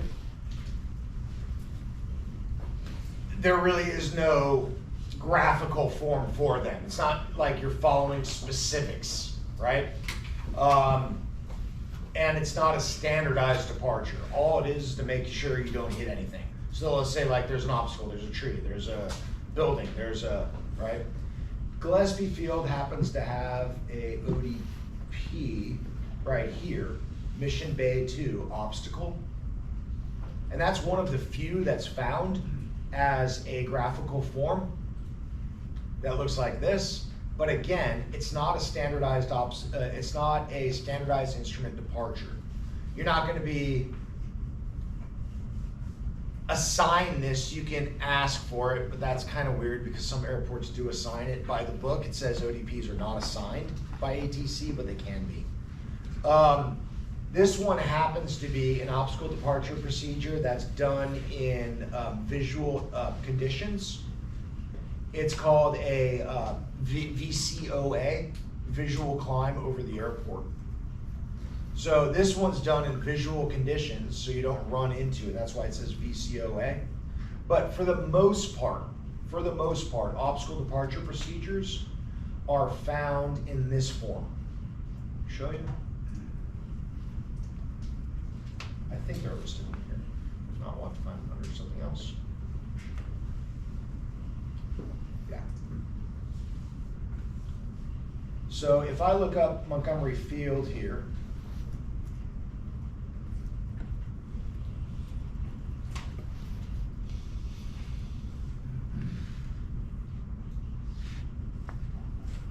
so Montgomery Fields, here's all the obstacles listed. So it gives takeoff minimums, obstacle departure procedures. The obstacles that are listed off like runway 23. Let's look at the prevailing runway there. 28 right, 28 left. They're saying there's a sign, there's vegetation beginning 11 feet from the DER departure end of the runway. 247 feet to the right of the center line, up to 2 feet AGL. There's a sign. The sign begins 12 feet from the departure end of the runway. There's vehicles on a helicopter ramp, 523 feet from the departure end of the runway, 523 feet to the left of the center line, up to 429 feet. That's airborne law enforcement, San Diego PD's helicopter base. There's an antenna, there's trees, and it tells you where all the obstacles are, Sam. Does it go in any type of chronological order, or is it just list of all? Or is it like you're about to take off and the first thing you're about to Yes, take it goes in the that sun? order. It goes in what's closest to you. What's closest To what? to Yeah, farthest. if you look at the distance, Yeah. there's 12 feet, or Yeah. there's 11 feet, there's Okay. 12 feet, all the way out to 2032, 2092. Okay? Can you go back to the JFK airport? I had a question about one of the symbols that was on it. Yeah. Thank you.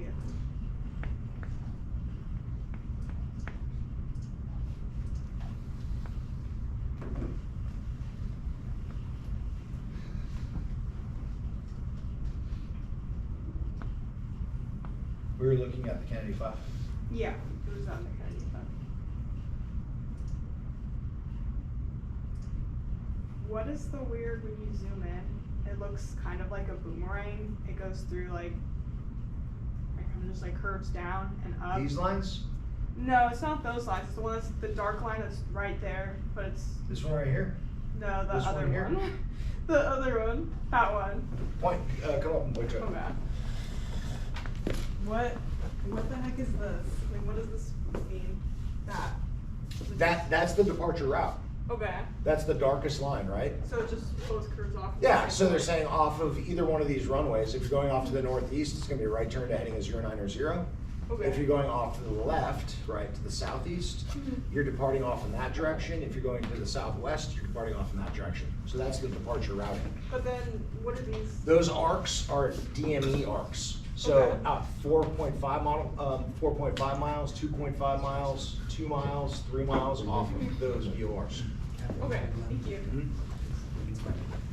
There's probably some sort of assignment based on like stay below 2,000 until you're within or until you're outside JFK 4.5. Okay. So there's some sort of format for them. Good? Yeah, thank you. Go for it. For the seed and OTPs, like let's say I was flying to United, right? Yep. Would they be able to provide me for the departure route or the ATC? Your clearance delivery would assign the SID. I.e., if you're flying from Atlanta to San Diego, they're gonna say, after departure, fly via the Atlanta 1 departure. And then they give you your route. So they're gonna tell you what you need to do. Does that make sense? Yeah, and then you put that information to the Flight management system, yep. So, an obstacle departure procedure. There's no SID available. Like Montgomery Field has no SID available for non-turbojet aircraft. How am I gonna get out of Montgomery Field? I'm probably gonna get assigned something during working hours via ATC. We're gonna get into this one in a second, but they might say something like, fly runway heading to Victor 2-3, right? To the airway. They might say, fly runway heading, radar vectors to Oceanside VOR. That would be another kind of way to get out, right? So if there's an operational control tower and there is no SID available, incidentally, you don't have to be assigned a SID like I showed earlier. There's a way, obviously, to get out from the airport to the en-route phase of flight, right?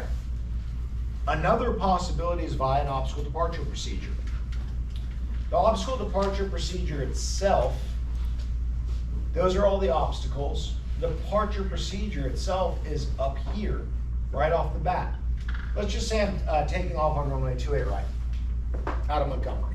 The ODP reads this: 28 right, 28 left. It's a climbing left turn. Cool. All aircraft climb direct to Mission Bay VOR. Okay, so I make a climbing left turn. Incidentally, for civilian operations, the first turn made under IFR is when you're 400 feet above the ground. 400 feet AGL. Is that standard for? Standard. Everything? Not everything. Airlines, I think, are at 1,000 feet. But For civilian operations, 400 feet, unless otherwise denoted. But it's for every departure procedure, not just for the Yeah. AVs? Yeah, for everything. The first turn is made unless otherwise specified, like climb straight out, right? Sam? You just answered this. Okay. 400 feet, then turn. Yeah. So in this case, it's all aircraft, or 28 right, climbing left turn. So I'm gonna fly on runway heading until I'm 400 feet AGL, above the ground, right? And then it's a climbing turn direct to Mission Bay. Out of Montgomery, that'd be a left turn. And I go direct. Aircraft departing from Mission Bay VOR from the radial 090 clockwise CW to radial 360, you climb on course. All others climb in the Mission Bay holding pattern, hold west, right turn 075 inbound, we'll discuss that one later, to cross Mission Bay at or above 2,300. Why do you have to cross Mission Bay at or above 2,300? To comply by that 200 feet per nautical mile, right? Minimum climb gradient, so you don't run into anything. I'll show this one. Someone write this down. Someone write aircraft departing Mission Bay VOR. Radio, just write R090 CW R360. Just write that down. 090 CW 360, and I'll show you what it means. So, the departure out of Montgomery.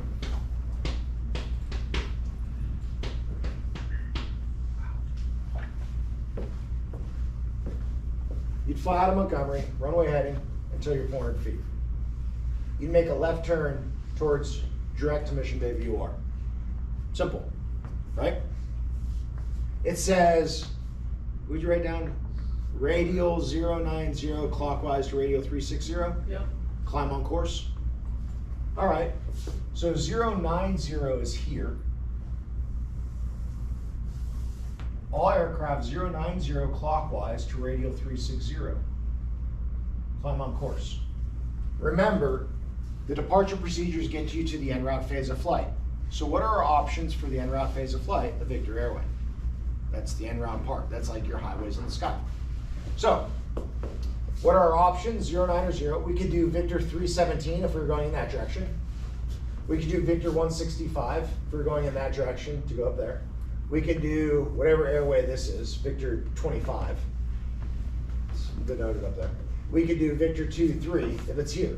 So what do? We would make a left turn to cross Mission Bay, and then all aircraft climb on course. I would join the airway, or I'd cross Mission Bay, come back around, join the airway, or I'd cross Mission Bay, come back around, join the airway, or I would hit Mission Bay and join the airway and climb on course. MEA 45, 3,000, 3,000, 3,000. Good? Yeah. So you notice this clockwise. 090 from here, clockwise to 360. That includes this airway, this airway, this airway, and this airway. It's exclusive of one airway, this one. So you have to hit that 90 radial and then make your turn. I would have to hit Mission Bay. Right. But does it say you have to go out on the 90 radial to then make your turn? No, it just says all aircraft departing from the 090 radial clockwise to the 36 radial, which would be inclusive of any airway within that zone. So the 090 CW360 is a range. Is a range Yeah. for this VOR, or this airway, this airway, this airway, or this airway. Versus them saying, all aircraft departing Victor 317, Victor 165, Victor 25, or Victor 23. They're just being inclusive of that. Excuse me, make a right turn until you intercept it. Or a left turn. If If you're here. 6-6. So, that's another one. That wasn't included from here all the way to here, right? Not inclusive. So, here's what the ODP says.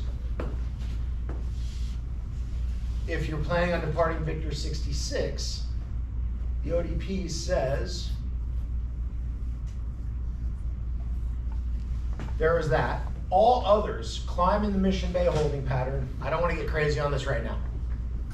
But all the others, you would climb in the Mission Bay holding pattern. You would hold west, right turns, 075 inbound. To cross, so I'll draw it. Oops. Hold west.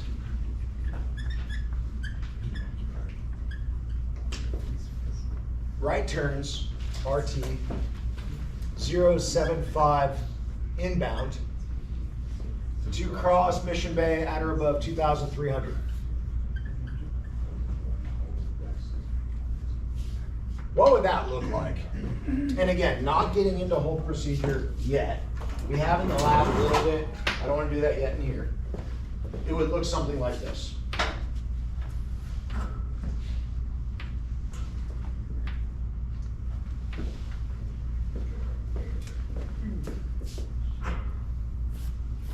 I'm out, left turn, direct to Mission Bay. This is only if I'm departing on Victor 66. It says cross Mission Bay, and then inbound 075. So I would go outbound for a minute. I would come inbound 075, that's 1 degree off this. That was my teardrop entry. And I need to cross that at or above 2,300. If I wasn't there yet, right, in accordance with 200 feet per nautical mile, I might not be there yet. I would have to fly in the holding pattern, right turns, 075 inbound. So my course here is 075 inbound. Whatever the opposite is 255 there, outbound. Until I re-arrived at 2,300 or above, and then I would fly outbound. That's just obstacle departure procedure. When would I use that out of Montgomery? Maybe the tower is closed and I got my clearance, and my clearance was something to the effect of, you're cleared to the Santa Barbara airport. Who are you getting your clearance from? Is the tower? Flight service station. Oh, okay. Okay, on the phone. Or your flight bag. Right. And what if my clearance started with KMYF, that's my departure, Mission Bay, Oceanside. They're immense, right? Well, wait a second. How do they want me to get to Mission Bay? How am I supposed to do this? I would look up to see if there was an obstacle departure procedure. I'll give an example. I flew out of, this is just a couple years back, we went up to Napa Valley to go wine tasting for a weekend. I flew out of Healdsburg Airport, Healdsburg, Muni.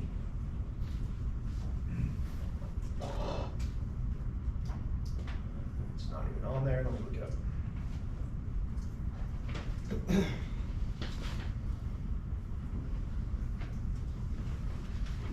I flew out of this airport, KHES.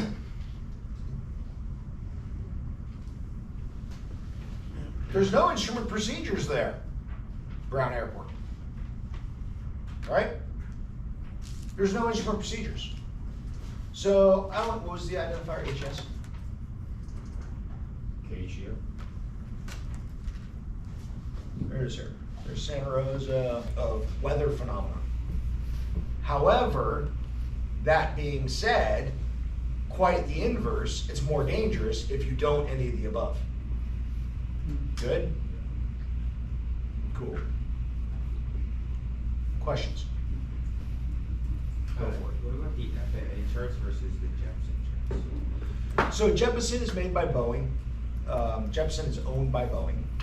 And Jep plates are industry standard for 121 carriers, American, United, and whatnot. The data is similarly laid out, if you will. However, the reading of them is a little bit different.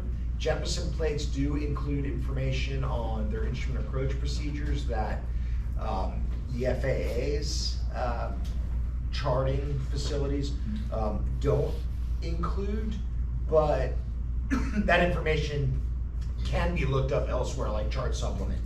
So that's one of those where if you're flying around privately in your 172 and you don't need a subscription-based service to update every so often, you don't want to pay, I think a Jeppesen subscription is, I'm gonna look it up,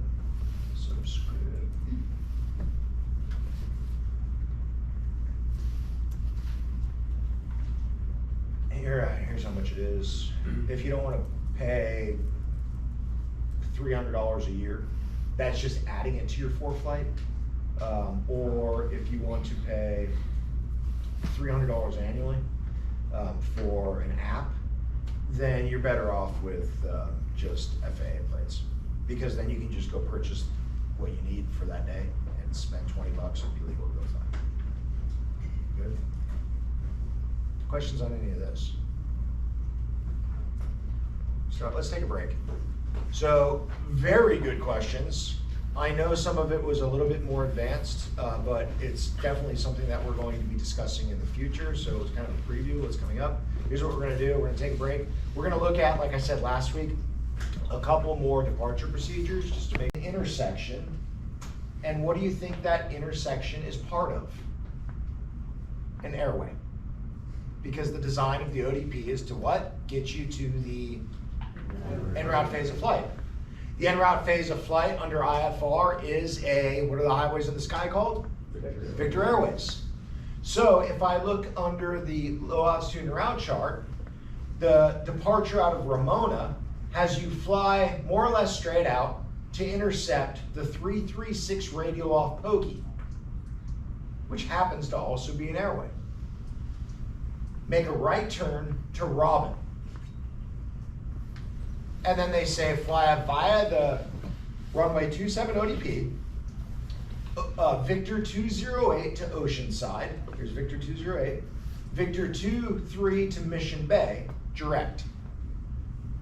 They don't do that with you. And I'll explain that one later. But I have never flown out to intercept, to gone up to Robin intersection. Prior to that, when I get radar contact by TRACON, Terminal Radar Approach Control, they just say, okay, go ahead and make a left turn, heading 140. Cool. They took me off of that. Okay? They did that at this another M called MVA, minimum vectoring altitude. It's an altitude, minimum vectoring altitude. It's an altitude that they're allowed to turn me at on a departure that's under MEA. Can you say that one more time? MVA. It's an altitude they're allowed to turn me at on a departure, minimum vectoring altitude. It's also on an arrival. Let's get into that one later. Just denote MVA, minimum vectoring altitude. They're allowed to turn me. Why are they allowed to turn me? Because I'm not going to run into any obstacles at that altitude. Go for it. So what's the obstacle in Ramona? Do they tell you in the textual? No, and it doesn't really matter to me, but they do. Obviously, it matters to me. But what the obstacle is I don't know. I'm in the clouds. I just don't want to run into it. But on the departure end of Ramona's airport, there's a big hill. That's the obstacle, right? I will show you the Ramona departure procedure. It is this by heading at 268 to 2600, then climbing right turn to intercept the 336 radial off of Pogey to Robin intersection. And that's it. It got me to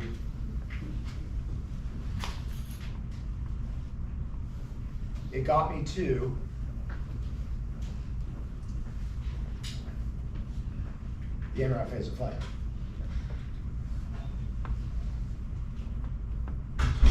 Runway 27, there's the takeoff minimums, departure procedure, climb via heading 268 to 2600, then climbing right turn to Pogey VOR 336 to Robin intersection before proceeding on course. That's it. Okay? So again, the ODP is found in the Lima section of the TERPs. It's in the first section. It goes from A to Z. It's found in the Lima section, and it's textual in nature, and the design is to get you out of the surface boundary to the en route phase of flight without running into anything. If there's no tower, maybe, if there's no SID, maybe, or if they can't give you one more type of departure.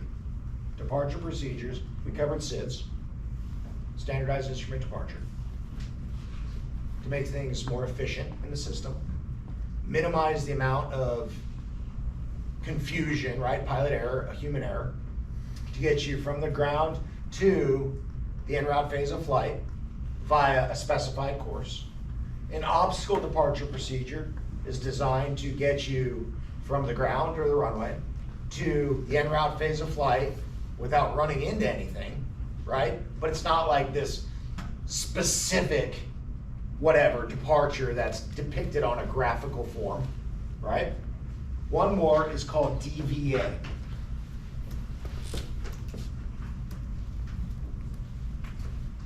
You're not putting the ODP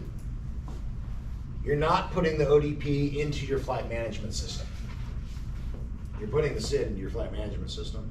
You're not putting the ODP in there. It's not like you're putting the Zoo 2 departure. Do they give you a clearance to fly the ODP? Yeah, so your clearance from Montgomery Field from Ramona, just as a specific example.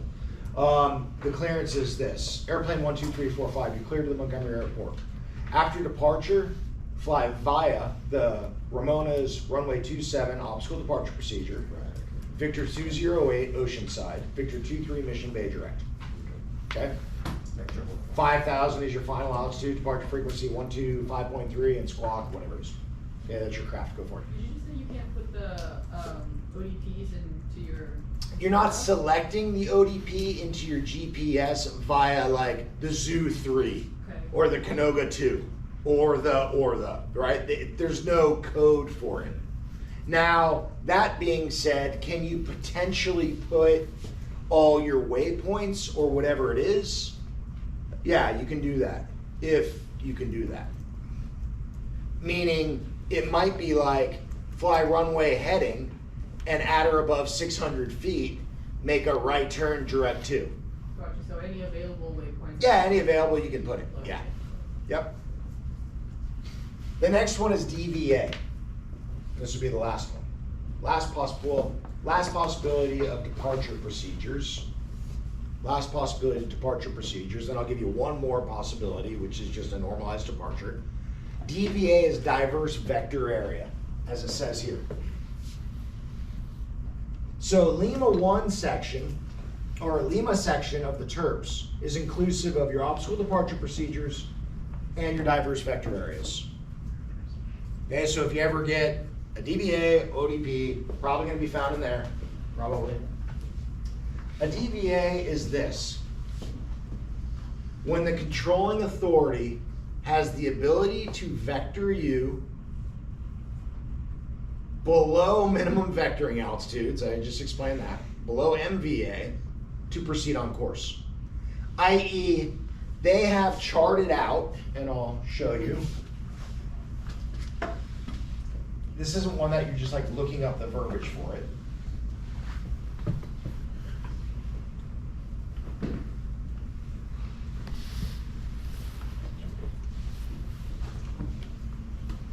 I happen to find this. Montgomery Field, here's where they're allowed to turn you. i.e., I hit 300 feet above the ground, or whatever the altitude is specific for Montgomery. They can say, okay, hey, turn right direct to Oceanside. Turn left direct Mission Bay, whatever it is. Montgomery's directions for what they're allowed to turn you at below minimum vectoring altitude. Hard to read from back there. Runway 10 left and right. 143 clockwise to 280 within 10 nautical miles. So if you're in that area within 10 nautical miles, they can steer you on course. Runway 23, 099 clockwise to 050 within 10 nautical miles. Runway 28 right, 28 left.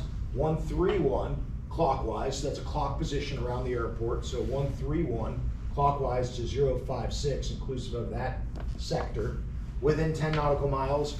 They can give you a vector when you're low. Because they know in that sector, if they vector you at the rate of 200 feet per nautical mile, you're not going to hit anything. Go. Are you saying low in reference to an airway or to? Low in reference to height above ground. Like an NEA or?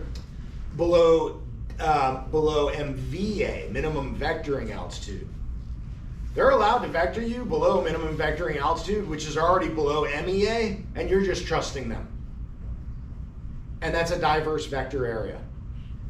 I.e., I depart Montgomery. Part 91 operations, you're allowed to depart. If you put your hand in front of your face, you can't see your hand. You put your hand above your head, you can't see your hand. You're legal to take off. You're legal, right? Sketchy? Yeah. Have I done it? Yeah. Was it the smartest thing in the world? Absolutely not. It's like you get airborne and you're like, how did I stay on the runway? Kind of track your GPS. You figure out what the runway heading is, 284, and you stay at 284, right? Or you kind of use stuff next to you, or hopefully you can see the center line. Part 91, there are no takeoff minimums. Note that. No takeoff minimums. No forward, no up minimums. If you're completely whited out, you're allowed to take off under IFR, under Part 91. Part 91 is general aviation. No takeoff minimum? No takeoff minimums. What about landing minimum? Yes. So a diverse vector area, Lily, would be like this. I just took off in a complete whiteout condition. I'm whatever they're allowed to vector me at above the ground. And they have the list. They say, okay, I'm allowed to make him off of 28 right at 320 feet is where I can make him allow to make his turn. And this is special just because you can't do this everywhere? Diverse vector areas are not found everywhere. No, and it's because the FAA has charted any known obstacles, and they know if you make that turn, you're not on an airway, right? You're not on an ODP, you're not on a SID. They're just saying, hey, I want you to go to direct to Oceanside. I get airborne 300 feet above the ground. SoCal says, go ahead and make a right turn to direct to Oceanside, climb and maintain 3,000. So specifically, it's for when you need to be vectored, when you can't reach 400 feet and turn visibly. It's specifically for when they have charted any known obstacles and they want to get you. Here's TRACON, not ARTCC, Air Route Traffic Control Center. They handle the en route phase of flight. Here's TRACON's idea of a good day. Let's get them to the en route section of flight and get them off my back. Let's get them to the approach and get rid of them. I don't want to handle them anymore. What would be the reason that you would be that low that they need to vector you? For whatever reason, to expedite things, to expedite you out of their hair, to expedite things. There's another aircraft that's on an airway and they need to maintain that minimum separation. So it doesn't just have to be about weather? It doesn't have to be For just whatever about weather. reason, this is us vectoring you Yep. at a low altitude? Yep. That's all that this is? That's it. And you have to comply? You can say unable whenever you want as a pilot in command. But it's not listed in the charts. It's not less than, well, Listed, I said. it's not listed. But then why does it even bother saying take it from them by procedures and diverse vector areas? Because some of them are listed, Oh. Oh. but it's not listed. But some of them might be listed. Like Gillespie Field's DVA is listed. Montgomery's not listed. Why? Don't know. Don't know. And here's the clearance that would be issued there. Let's say I'm going to Ramona. Airplane 12345, you're cleared to the Ramona Airport. After departure, fly runway heading. Radar vector is Oceanside VOR. And then Victor 20 Julian direct, whatever. But radar vector is Oceanside VOR. That's a diverse vector. And then whether I'm at 300 feet above the ground or 4,000 feet above the ground, airplane 12345, when able, direct Oceanside. That was a diverse vector. Just a diverse area, they're allowed to vector you below the minimum vectoring altitude, which sounds crazy. Are we talking about this usually happens when you're still in contact with the tower? You have to be in contact with TRACON. Terminal, so the order goes, tower clears you for takeoff under IFR. Yep. They hand you off to the departure facility, which they still call approach. I know. SoCal approach, airplane 12345 is 1,200 climbing 3,000. That's my first contact with TRACON. TRACON then says, okay, go ahead, turn right direct to Oceanside. Or maintain your heading, climb 4,000. Whatever it's gonna be. They're allowed to vector you low level. Don't think too much about it. They're just allowed to do that. So whenever they say radar vector, they're talking DVA. More or less, yep. Now, if I filed that I did not have GPS, I only had VOR on board, I didn't have a GPS, you're not gonna be able to get a DVA. Because you can't just hit direct to that waypoint and go. If you're non-GPS, let's say out of Montgomery, I'm non-GPS, and I wanna go to Ramona, they might say fly runway heading, radar vectors Victor 2-3, direct. It's not to a point, it's to intercept an airway. Is it always gonna be direct to something? They're gonna get you to a point, yeah. Directly to a point in the en route structure. That point that they get you might not be a specific point per se, it might be an airway. Like fly runway heading to Victor 2-3. Or radar heading, or runway heading radar vectors to Victor 2-3. So maybe they bring me up a little bit further north on Victor 2-3. A diverse vector area is gonna get you to a point for the en route structure. Again, don't think too much of it. Like I'm saying, this round thing on my car is a tire. Well, is it a snow tire or a road tire? Well, if it's a snow tire, does it have snow things on it? Well, are you allowed to drive that on the street? What kind of road tire is it? Is it raining? Don't think too much about it. It's a freaking tire. It's what it is. So, one more possibility of getting out an airport. If it's not a SID, it's not an ODP, it's not a DVA, it's a specified whatever control from the tower. Fly runway heading, Victor 2-3, Oceanside direct. After departure, turn right, heading 270. Climb and maintain 3000. Go for it. We're looking at the obstacles, says terrain 4 feet from DER, what's DER stand for? Departure end of the runway. Departure end of runway. Yeah.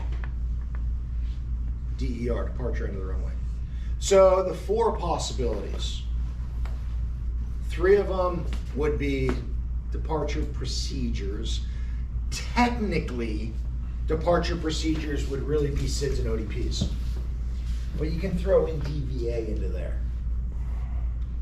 Those are your departures, right?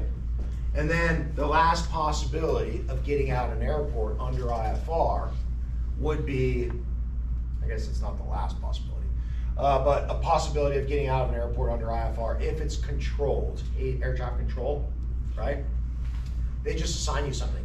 Like if you're taking off 10 out of Montgomery, your IFR clearance might be fly runway heading or after departure turn right heading 270. They got me out of the airport. Climbed to 3000.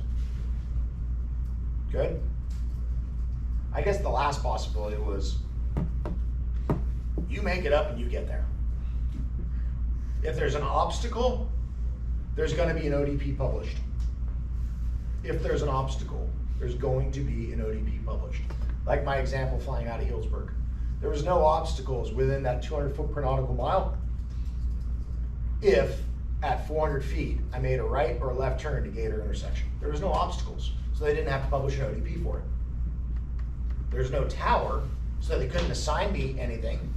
There's no TRACON, so they couldn't give me a DVA. There's no SIDS. So how do I get out? Don't run into anything and go. But you're IFR. Oh, you're under IFR.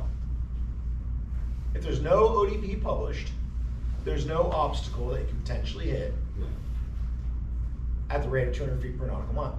And your IMC. And your IMC. Just don't. That's kind of send it. Kind of terrifying, isn't it? Just go. No, it's even more terrifying. In Class Gulf airspace, the only uncontrolled airspace, there are no IFR services. There's no separation from IFR to IFR aircraft. You can launch under IMC as long as you have your IFR clearance before entering controlled airspace. So I could be in the middle of nowhere, completely cloudy, and I could just be like, send it. but I better have an IFR clearance prior to entering Class Echo airspace. Good? Those are your departures. Here's what I'm gonna advise. When you go home, read about DPs. Read about SIDs, ODPs, DVAs, if there's really anything about DVAs. That will be our coverage of departure procedures. Good? Yes? You said, the GBA requires you to have GPS, right? It could, most likely yes. Most likely yes. Because they're vectoring you off of an airway, and in the event you had lost communications, you don't have that guarantee of the MEA on an airway. Okay? They're giving you a vector to something.